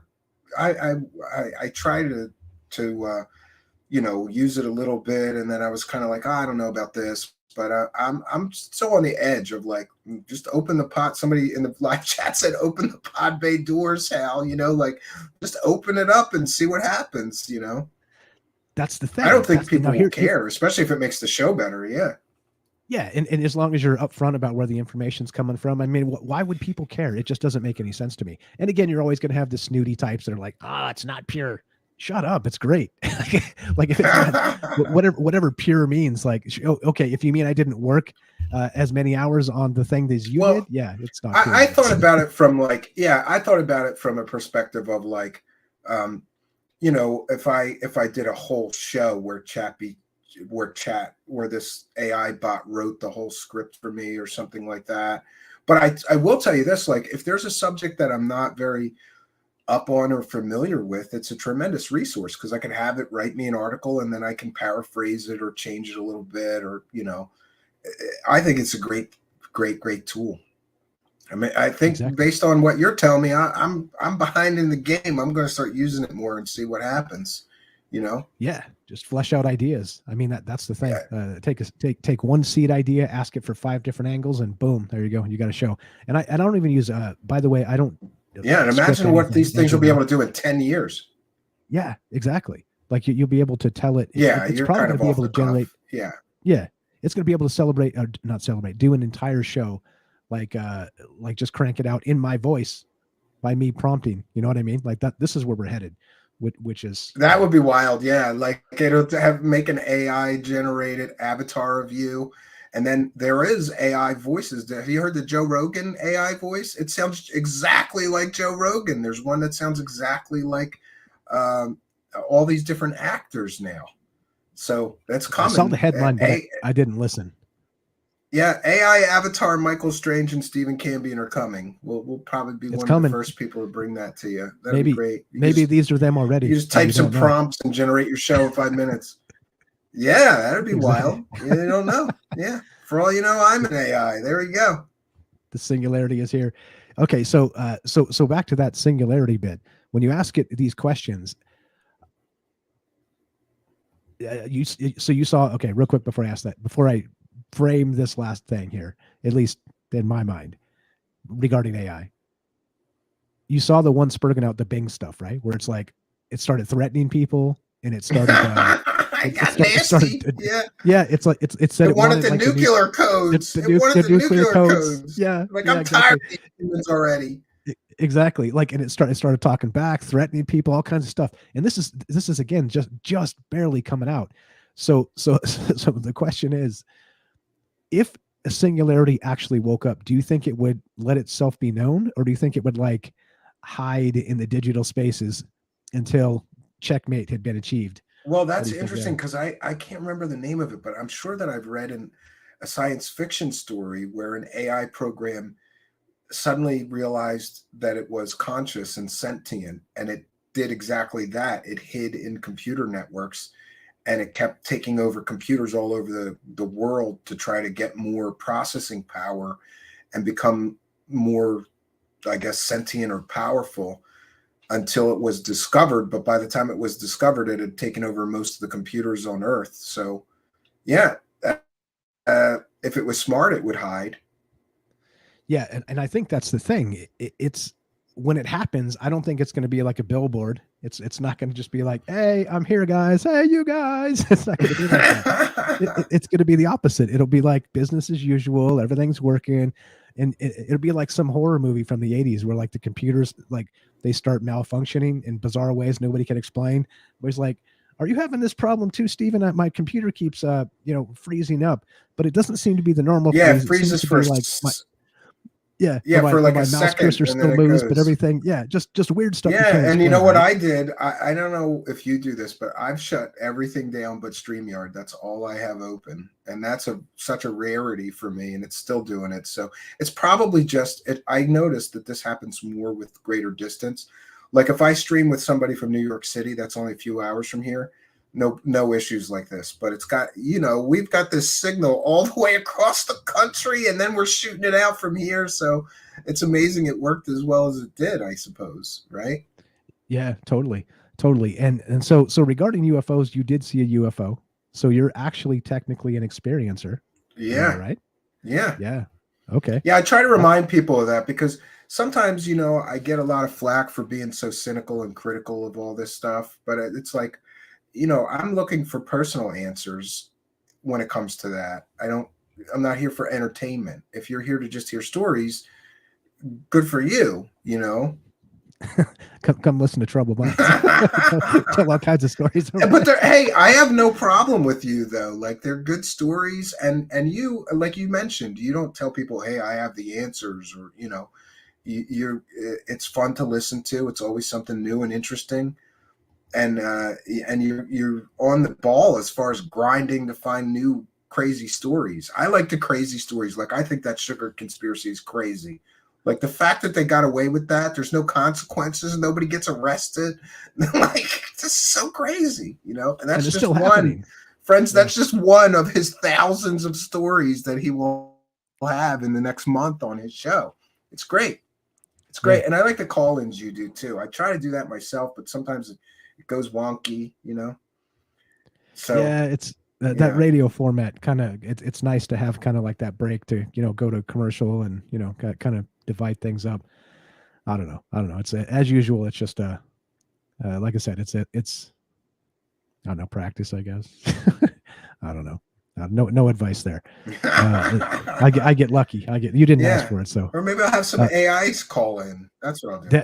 Now we're talking. Now we're cooking with gas, because that's one of those ones where Maybe the Singularity. Imagine that, the Singularity with like a deep fake voice of Tom Cruise or something. It's like starts calling into everybody's shows as Tom Cruise. Starts calling into radio shows, yeah. Say crazy stuff about like Scientology and how like what's the Scientology, the main monster, and like I don't know what it's called. It's been so long since I looked into that. But there's like a let's say the great poobah or whatever it is, whatever in the sky, Scientology wise. And like again, it's okay. I'm just making fun because Scientology is weird, and if you're a Scientologist, I'm sorry. It is weird. And you know what? I've never covered it because I'm afraid of their lawyers. You know, they sue everybody, so I've avoided Scientology. I just go, it's wackadoo. That's all I say. I have a friend that spent like 10 years in that and all of his money. And then he got to the Xanadu part of the nutty, you know, where they tell you the you know, the nutty stuff. And he was just like, this is ridiculous. And he quit. It's wild, man. But once again, so back to the conspiracy when we started here, all that stuff, that's the real conspiracy. The real conspiracy is control mechanisms by religion. It's control mechanisms by schooling. Cults. It's control mechanisms by the government, and it's all cults. And that's the thing. And so, real quick, this is what I wanted to point out earlier. It came back to me. That's part of the ramble. That's what it was. Xenu. Oh, is that the name? Okay, yeah. Yeah. The grand poobah in the sky, Xenu. Yeah, I mean, that type of stuff to me is, once again, it's like the opposite of me. It's like, hey, these are the answers. Bow down. Send us all your money.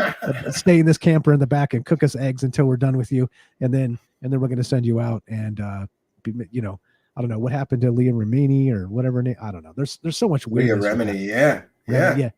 I'm not going to get you in trouble. I don't want to get anybody sued. Back to this.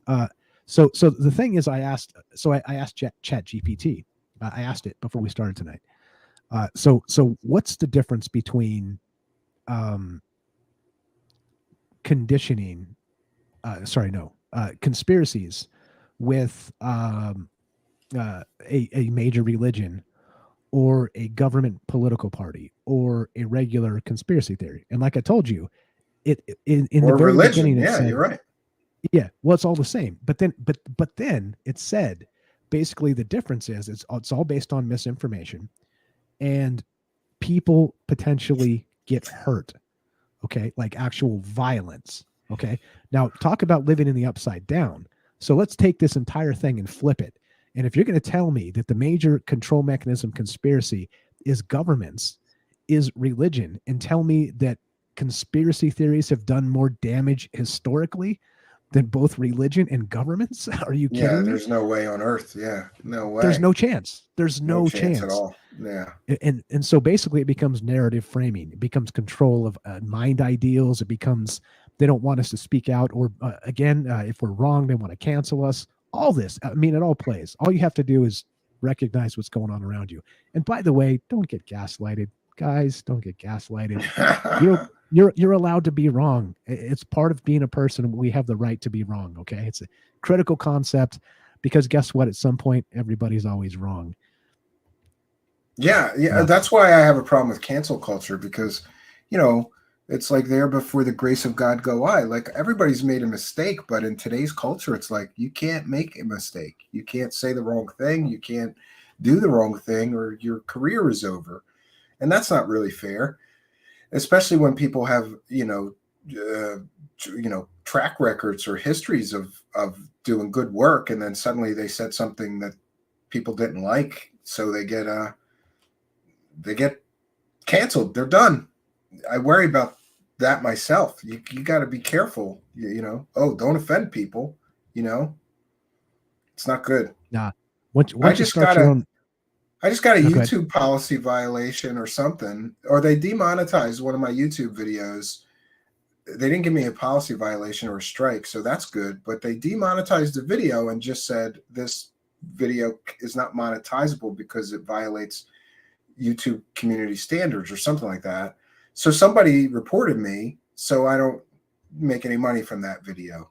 And that's a video from the last couple of days, and I don't even understand what I said or what I did for somebody to report it, or why it's even a problem, because anyway. It's just so They're stupid. technocratic overlords. So I've hit computer strikes and all kinds of stuff, and I've appealed every single one and lost every single appeal. And I never even knew what was in the thing, the objectionable content. I never even knew because they don't tell you. It's like somewhere in this 3-hour video you said something bad, so here's a community guideline strike. It's like, what? Yeah, Okay, and don't you so hate that? Because doesn't it make you nervous for like months until they take it off, and super ultra cautious and biting your tongue, and I'm glad that we have all platforms now because I'm starting to build those up now just in case, God forbid you say something that somebody doesn't like or is against you're right, the techno overlords. It's unfortunate. I have never got. I got a lot. I got copyright claims usually from the grifters we were covering, and I won every single one of them. I have a great lawyer letter for that. I'll email it to you I just in appreciate it. case you ever get one of those copyright claims, or especially the hard strike. You just file this letter and you win. It's a fair use defense letter written by like a super great attorney that's into those things. So yeah, but it's funny that sometimes this YouTube thing, I don't know how you feel, Mike, but it's like, you ever have a job where you have to argue with the boss to get all your money at the end of the week? Because I have.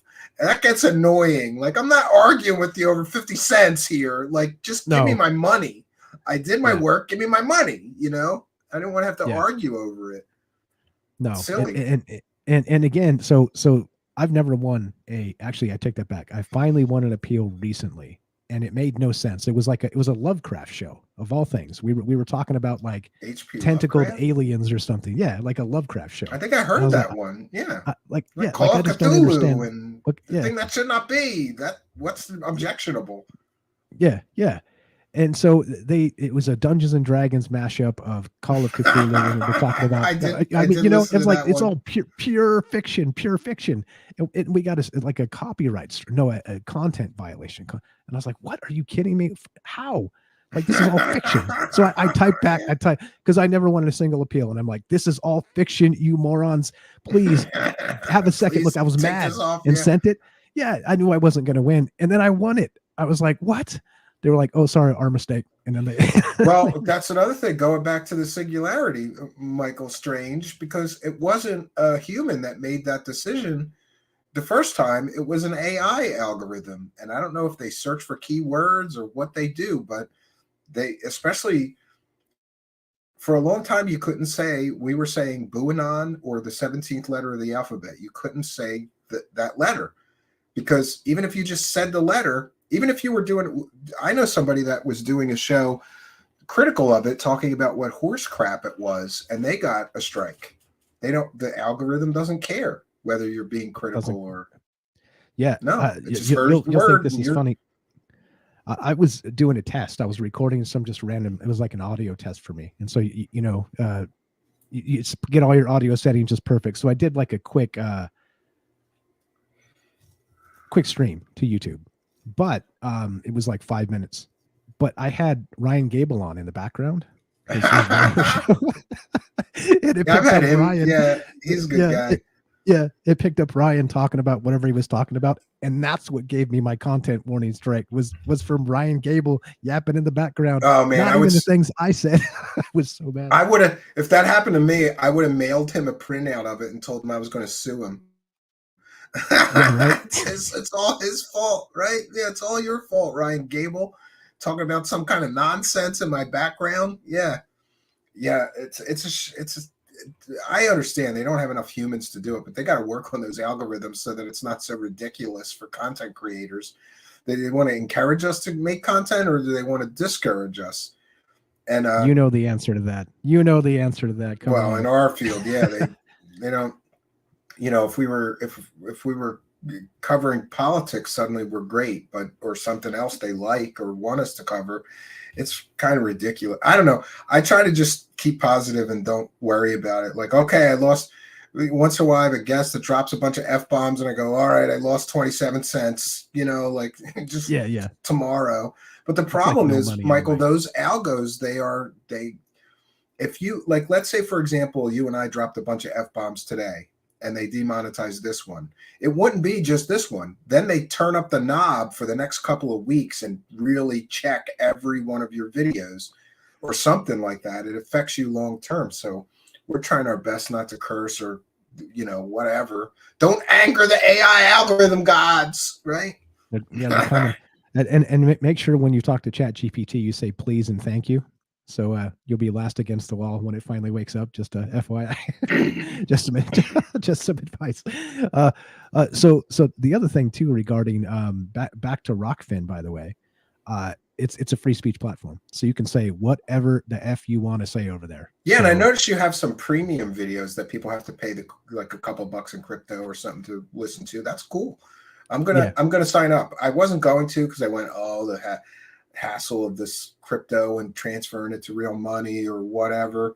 But I think I like your plan to just do it and just let it build up, and maybe someday you can buy something retire with it that you need. Yeah, one day you'll buy a car. Yeah.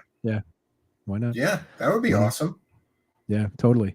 I mean, that's the thing. Hey, monetize all ways you can monetize, and keep speaking the truth. I guess that's the way to put it. What else you got for me, my friend? Well, I wanted to see, you're on vacation, right? But like, how does that work for you? Because I always worry about taking time off. Like, did you pre-record stuff, or are you really just off? I'm just off. So I'm trying to put like well, I'm trying to put like one podcast per week up, so that at least that stays fresh. But and I have like probably maybe another 50 or 60 that never hit the podcast feed. So I'm going to do that so I can take several weeks off, which is what I'm looking to do here. Working on other projects, by the way, which is why I'm taking the time off. And then I happen to get sick. Isn't it weird that like you take time off and then you instantly get sick? It seems to be the way of things. That's terrible. Yeah. I'm better. Like Monday felt like I was a walking corpse, and then yesterday was better. Today's much better. But yeah, I mean, whatever.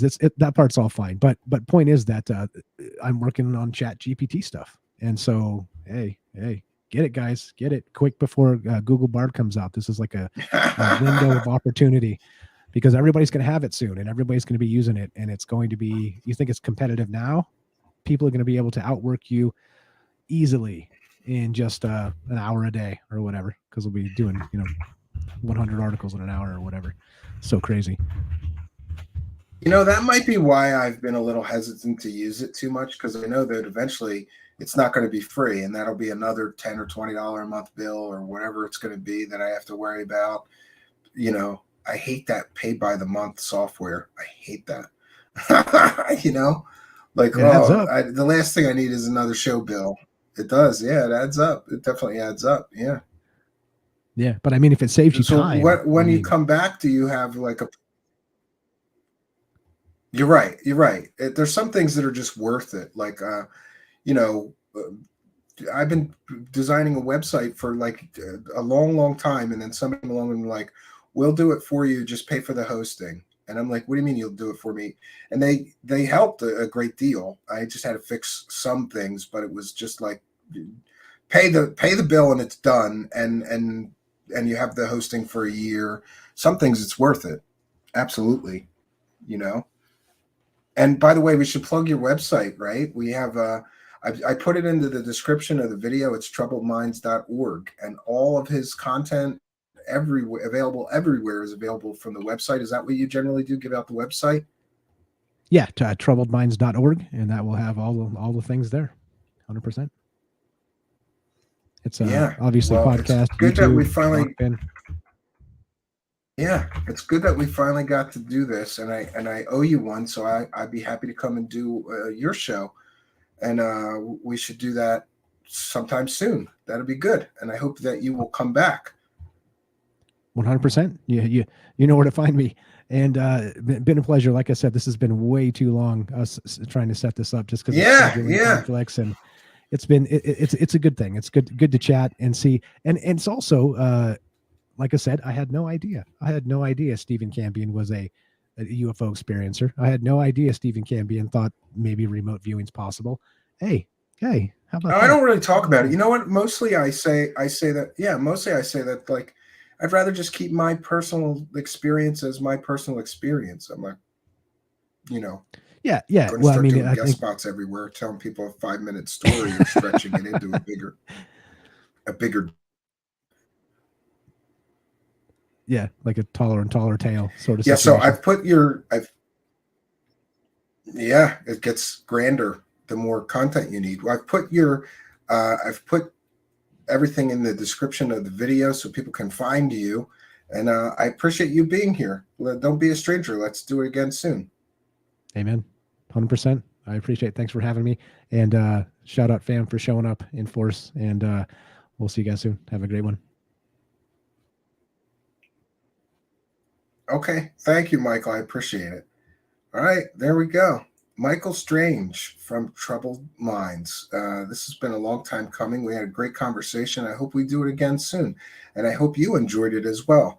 So we're going to take a quick break and remind you how you can support our show and the content that we are producing. We are a viewer-supported show, and it's through the kindness and generosity and support of viewers like you that we exist. Here's how you can support the show.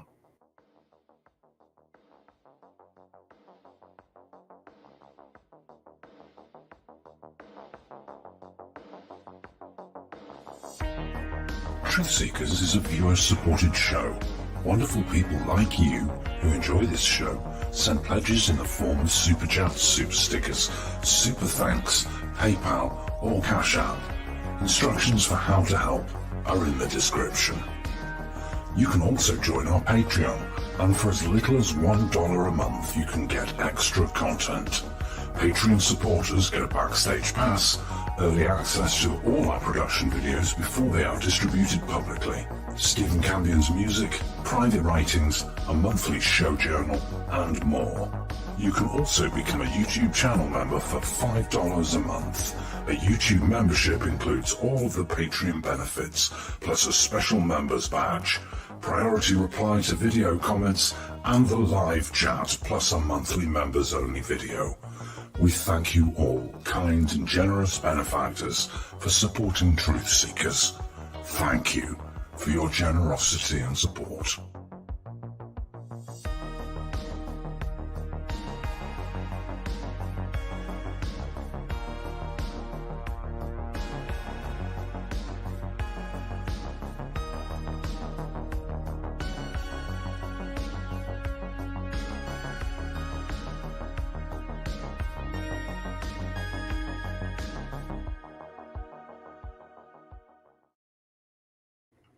And one more. I'm sorry.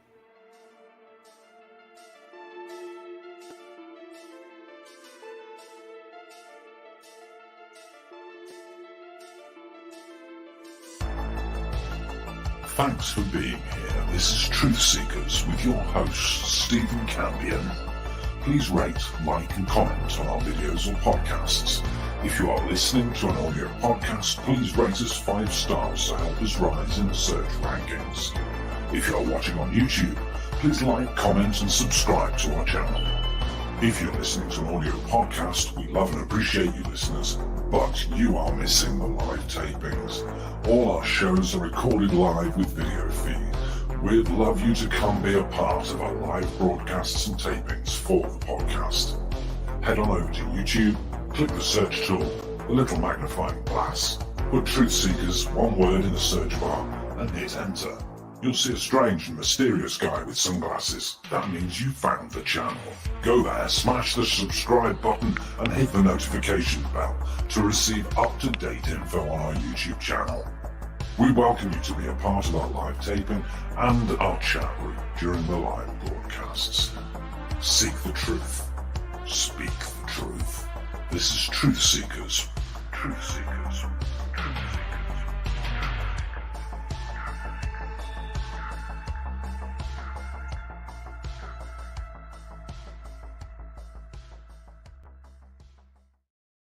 Okay, and we're back. We'll take some comments and questions from the live chat before we wrap things up.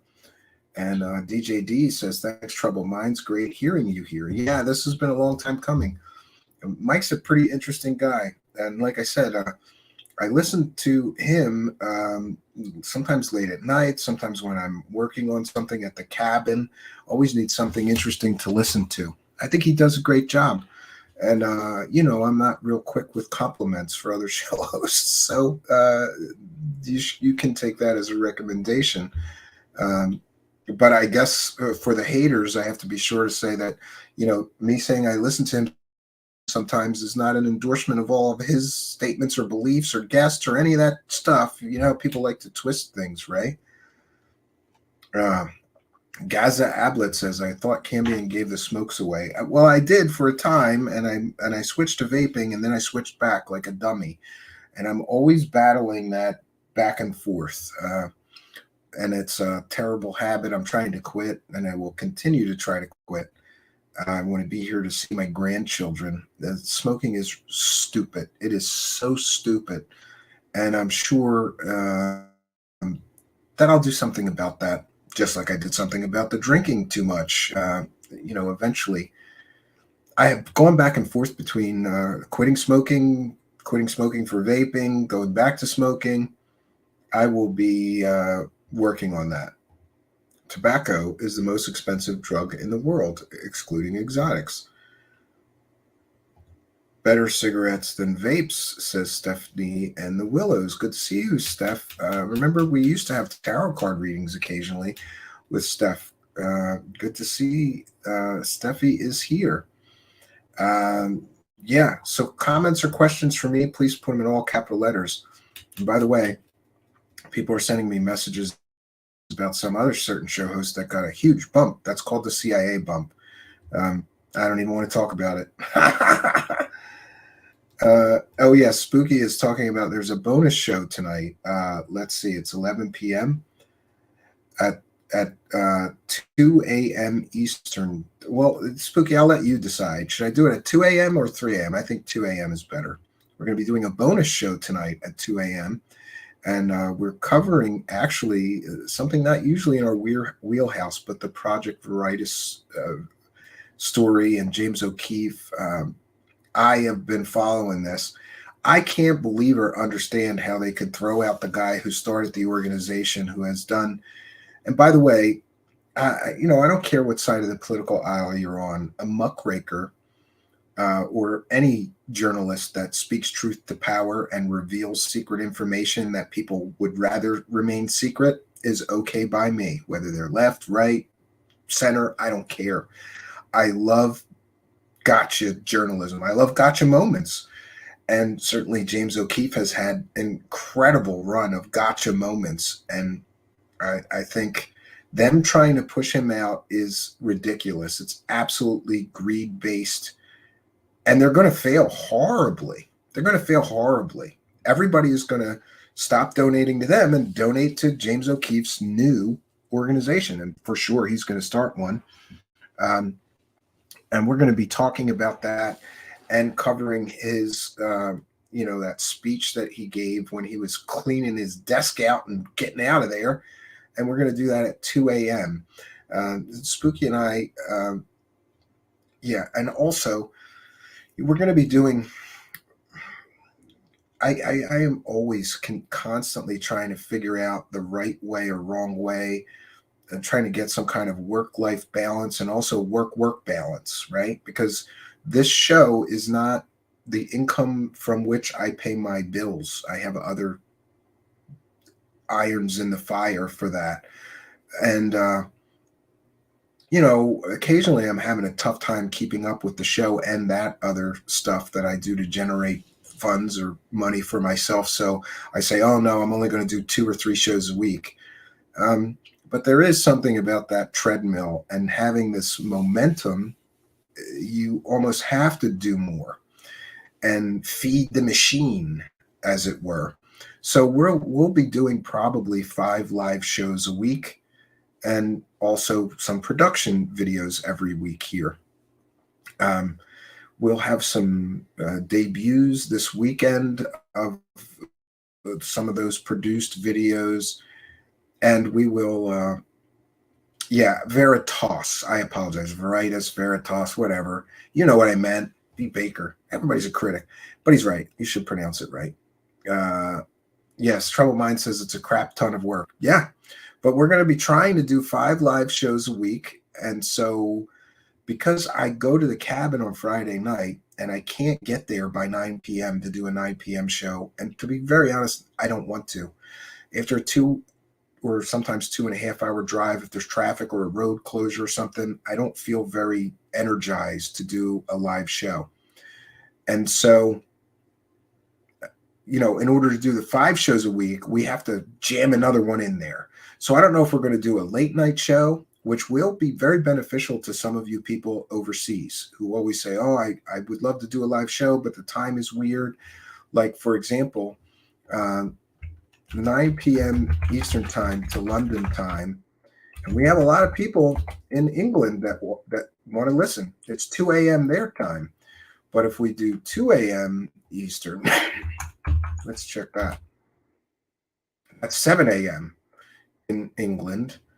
And then there's also a lot of people in Australia. So I think doing a show, at 3 o'clock in the morning or 2 o'clock in the morning here would be beneficial for some of our overseas friends. There's a big difference. I'm trying to get it. There's too many time zones in Australia. I'll say Sydney time.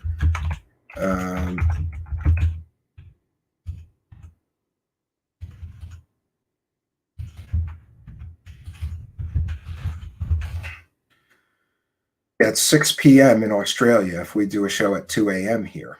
So for the benefit of you people overseas, we're going to do some, or ideally I would like to fix my sleep schedule and do a show at like 11 a.m. or 12 noon or 1 p.m. at the latest. But I haven't been able to do that. I'm staying up all night. I have terrible insomnia. So I've been editing, and I have some incredible videos coming soon because I've been editing all night. But then by the time I can finally sleep, it's very early in the morning, and then I have to get up to get my kids from the bus. My wife takes the early shift, gets them on the bus, then I take the later shift to get them off the bus and make dinner and all of that stuff. Anyway, yeah, somebody says, time management. Hearthfire says time management. Yeah, it's that's what I'm trying to learn. Troubled Mind says, thanks for all the kind comments. I knew that everybody would like you here because I like you. So there you go. And hopefully will not be a stranger. DJ D's, and also thank you for being a member with a kind and generous $5 super chat, says, praise the cash. Thanks, Stephen. We appreciate you. And we appreciate you, DJ D's. And thank you very much for being a member. Thanks to all the members out there. We appreciate your kindness, your generosity, and your support of the show. And we thank you especially for helping us to praise the cash. Praise the cash, praise the cash, praise the cash. It didn't play. Praise the cash, praise the cash, praise the cash. There we go. There's our little cash clown. Thank you very much for your kindness, generosity, and support. And by the way, my 6-year-old son, the cash clown there, is very proud of himself because so far he just passed. He just hit it. $100. He's got his money saved up in this bank, and he wanted to count it today. So I helped him do that, and he really wanted to have $100, but he was at $90 and some change. So I gave him $10, and he was very happy because he's hit $100. So I don't know many 6-year-olds that have $100 stashed away, but he does. Maybe he's going to be a banker. Who knows, right? 2:40 p.m. in Australia. Thank you. Yeah. And Brandy says he's so damn cute. I agree. Yeah. Well, we have done our due diligence. I want to thank each and every one of you for joining us, and especially thank Mike from Troubled Minds. Long time coming. I have a little bit of a fan thing going with him. He doesn't know, but I listen to him a lot at the cabin, especially while I'm working on building something or putting up a wall or whatever. I always kind of have him in the background. And it did feel a little surreal talking to him because usually I just listen to him. So, but that's interesting and cool, right? I got to hear him and talk to him today, right? He looks like a real smart survivor getting a clown world outfit to blend in. Good move. Yeah, we're in the clown world, right? Way to teach him to save, Stephen. I didn't teach him. He taught himself. He's saving up for Disneyland, but we're not going this year. We're going next year. But by then, who knows? He'll have plenty of vacation money. I think it's good that he doesn't want to spend his money on anything. He wants to save it. He's really looking forward to that Disneyland trip, and me and my wife are saving up to make that happen for him. Cynthia Mack is here and also a member. Thank you for the kind and generous $5 super chat and for your kindness, generosity, and support. Thank you for helping us to praise the cash and for being a member, Cynthia Mack. Praise the cash, praise the cash, praise the cash.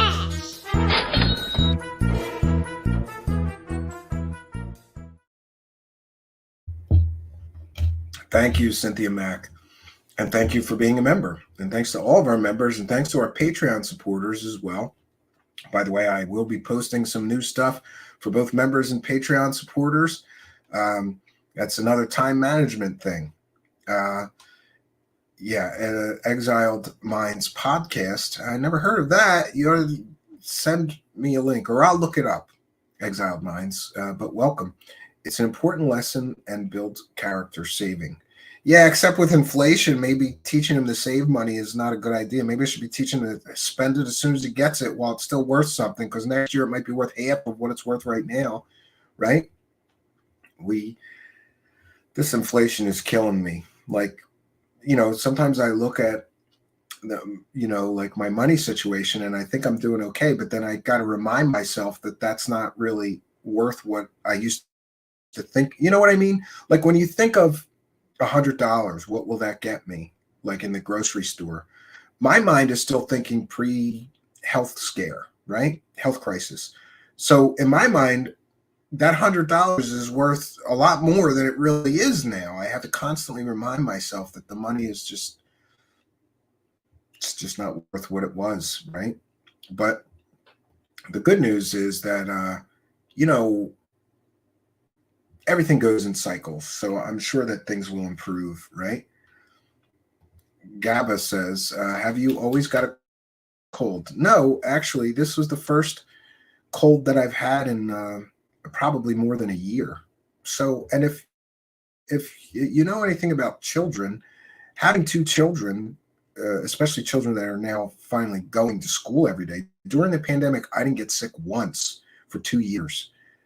And I sort of missed that, but my children were home doing the virtual thing, and we weren't even hanging out with friends or family or anything. We went to the supermarket and the grocery store and the gas station. That's pretty much it for 2 years. I didn't get sick at all. But now that my kids are back in school, I did get a stomach virus a few weeks ago, which was terrible. My whole family got it, and I was cleaning up puke for a week. And it seemed like as soon as one of us got over it, the other person got it, right? And then I got this cold, and I'm on the tail end of it.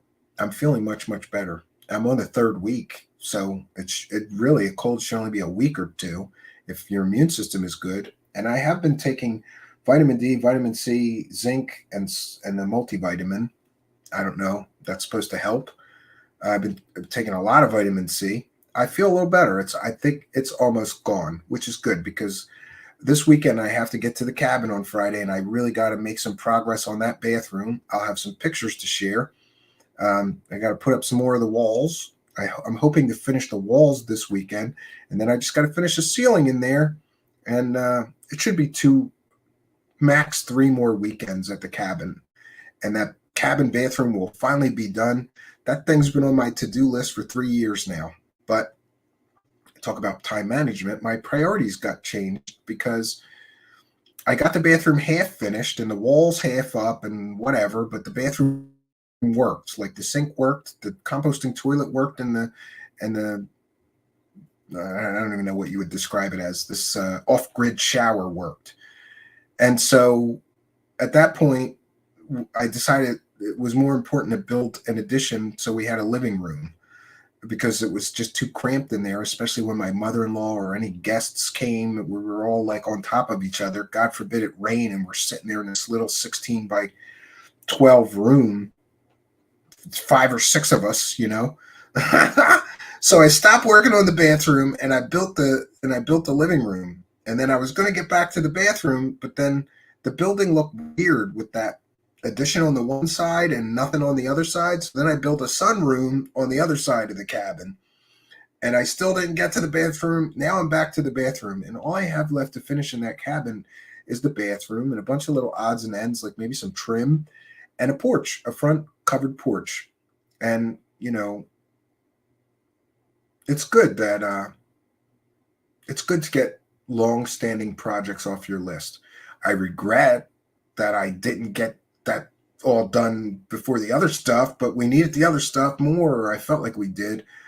And, you know, but I did promise my wife that I would finish this bathroom before summer. And I've got plenty of time before summer comes, so I'm going to finish it. And it'll be one huge thing off my list. And then I build a porch, which I'm looking forward to. Exiled Minds podcast. Awesome. I went to be a studio on my garden plot. It's a great project and practical for the future. Yeah, I'm going to be building a studio soon. Film it all. That's, yeah. Yeah. Have I been eating chicken soup? Yes, my wife got me 12 cans of Campbell's chicken noodle soup, and I've eaten in the last 3 weeks. I've eaten probably all 12. Maybe there's 1 or 2 cans left. So I've eaten 10 cans of Campbell's chicken noodle soup. It helps. I think it's the salt, right? Campbell's chicken noodle soup is salty. That's good for your throat and everything while you are sick, right? Is you're still producing fine shine at the cabin? Well, no, because I quit drinking, so I have no need for that. But there was a time when I used to make wine. I've never made moonshine, but I used to make wine some time ago, though. And then I realized that I drink beer or prefer beer. I don't really like drinking wine, so I stopped making wine. But I used to make wine and give it out, and everybody had wine for gifts or wine with their gifts, or, you know. Start averaging into crypto. It's the bottom of the 4-year cycle. Over the next 2 years, it will start going up. Maybe one small drop left, but we're all effectively at the bottom. Well, we're gonna have our show on Rockfin, and I'm gonna get paid in crypto, whether I like it or not, B. Baker. So we'll see what happens. Film it and do a sped up version of the footage. Yeah, good idea. All right. Well, we have done our due diligence for today. And I want to thank Mike from Troubled Minds podcast. His website is in the description of the video. Make sure that you check him out. And I hope some of the Troubled Minds people will check us out here. In an ideal world, we could both benefit from staying friendly.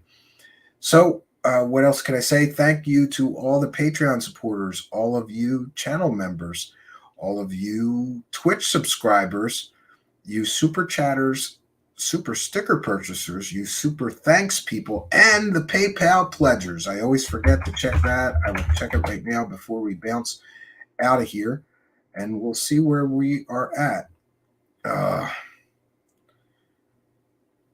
It's wanting me to log in with a password. Come on.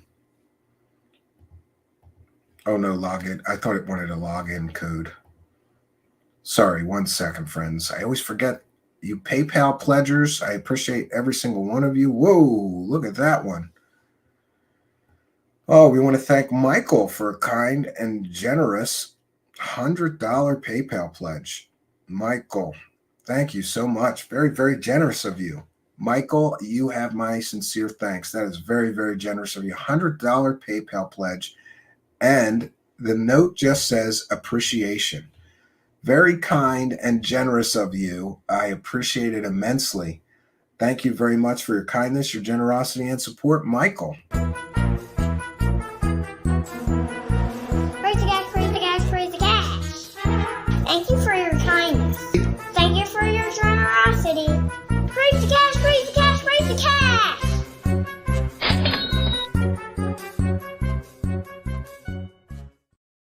Thank you, Michael. Very generous of you.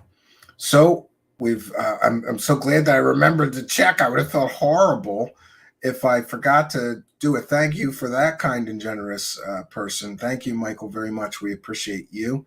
And his note just said appreciation. Well, we appreciate you as well. Very kind and generous. So that's all we got for you, but I'll be back at 2 a.m. Eastern Standard Time talking about James O'Keefe. I hope you will join me, and I hope you friends across the pond will appreciate a time that you can tune in live. So that's all I got for you. Thank you all for joining us. Thank the chat room moderators. Thank our announcer, Ian. Thanks, Spooky, for the graphics. And thanks to all of you for joining us for this journey.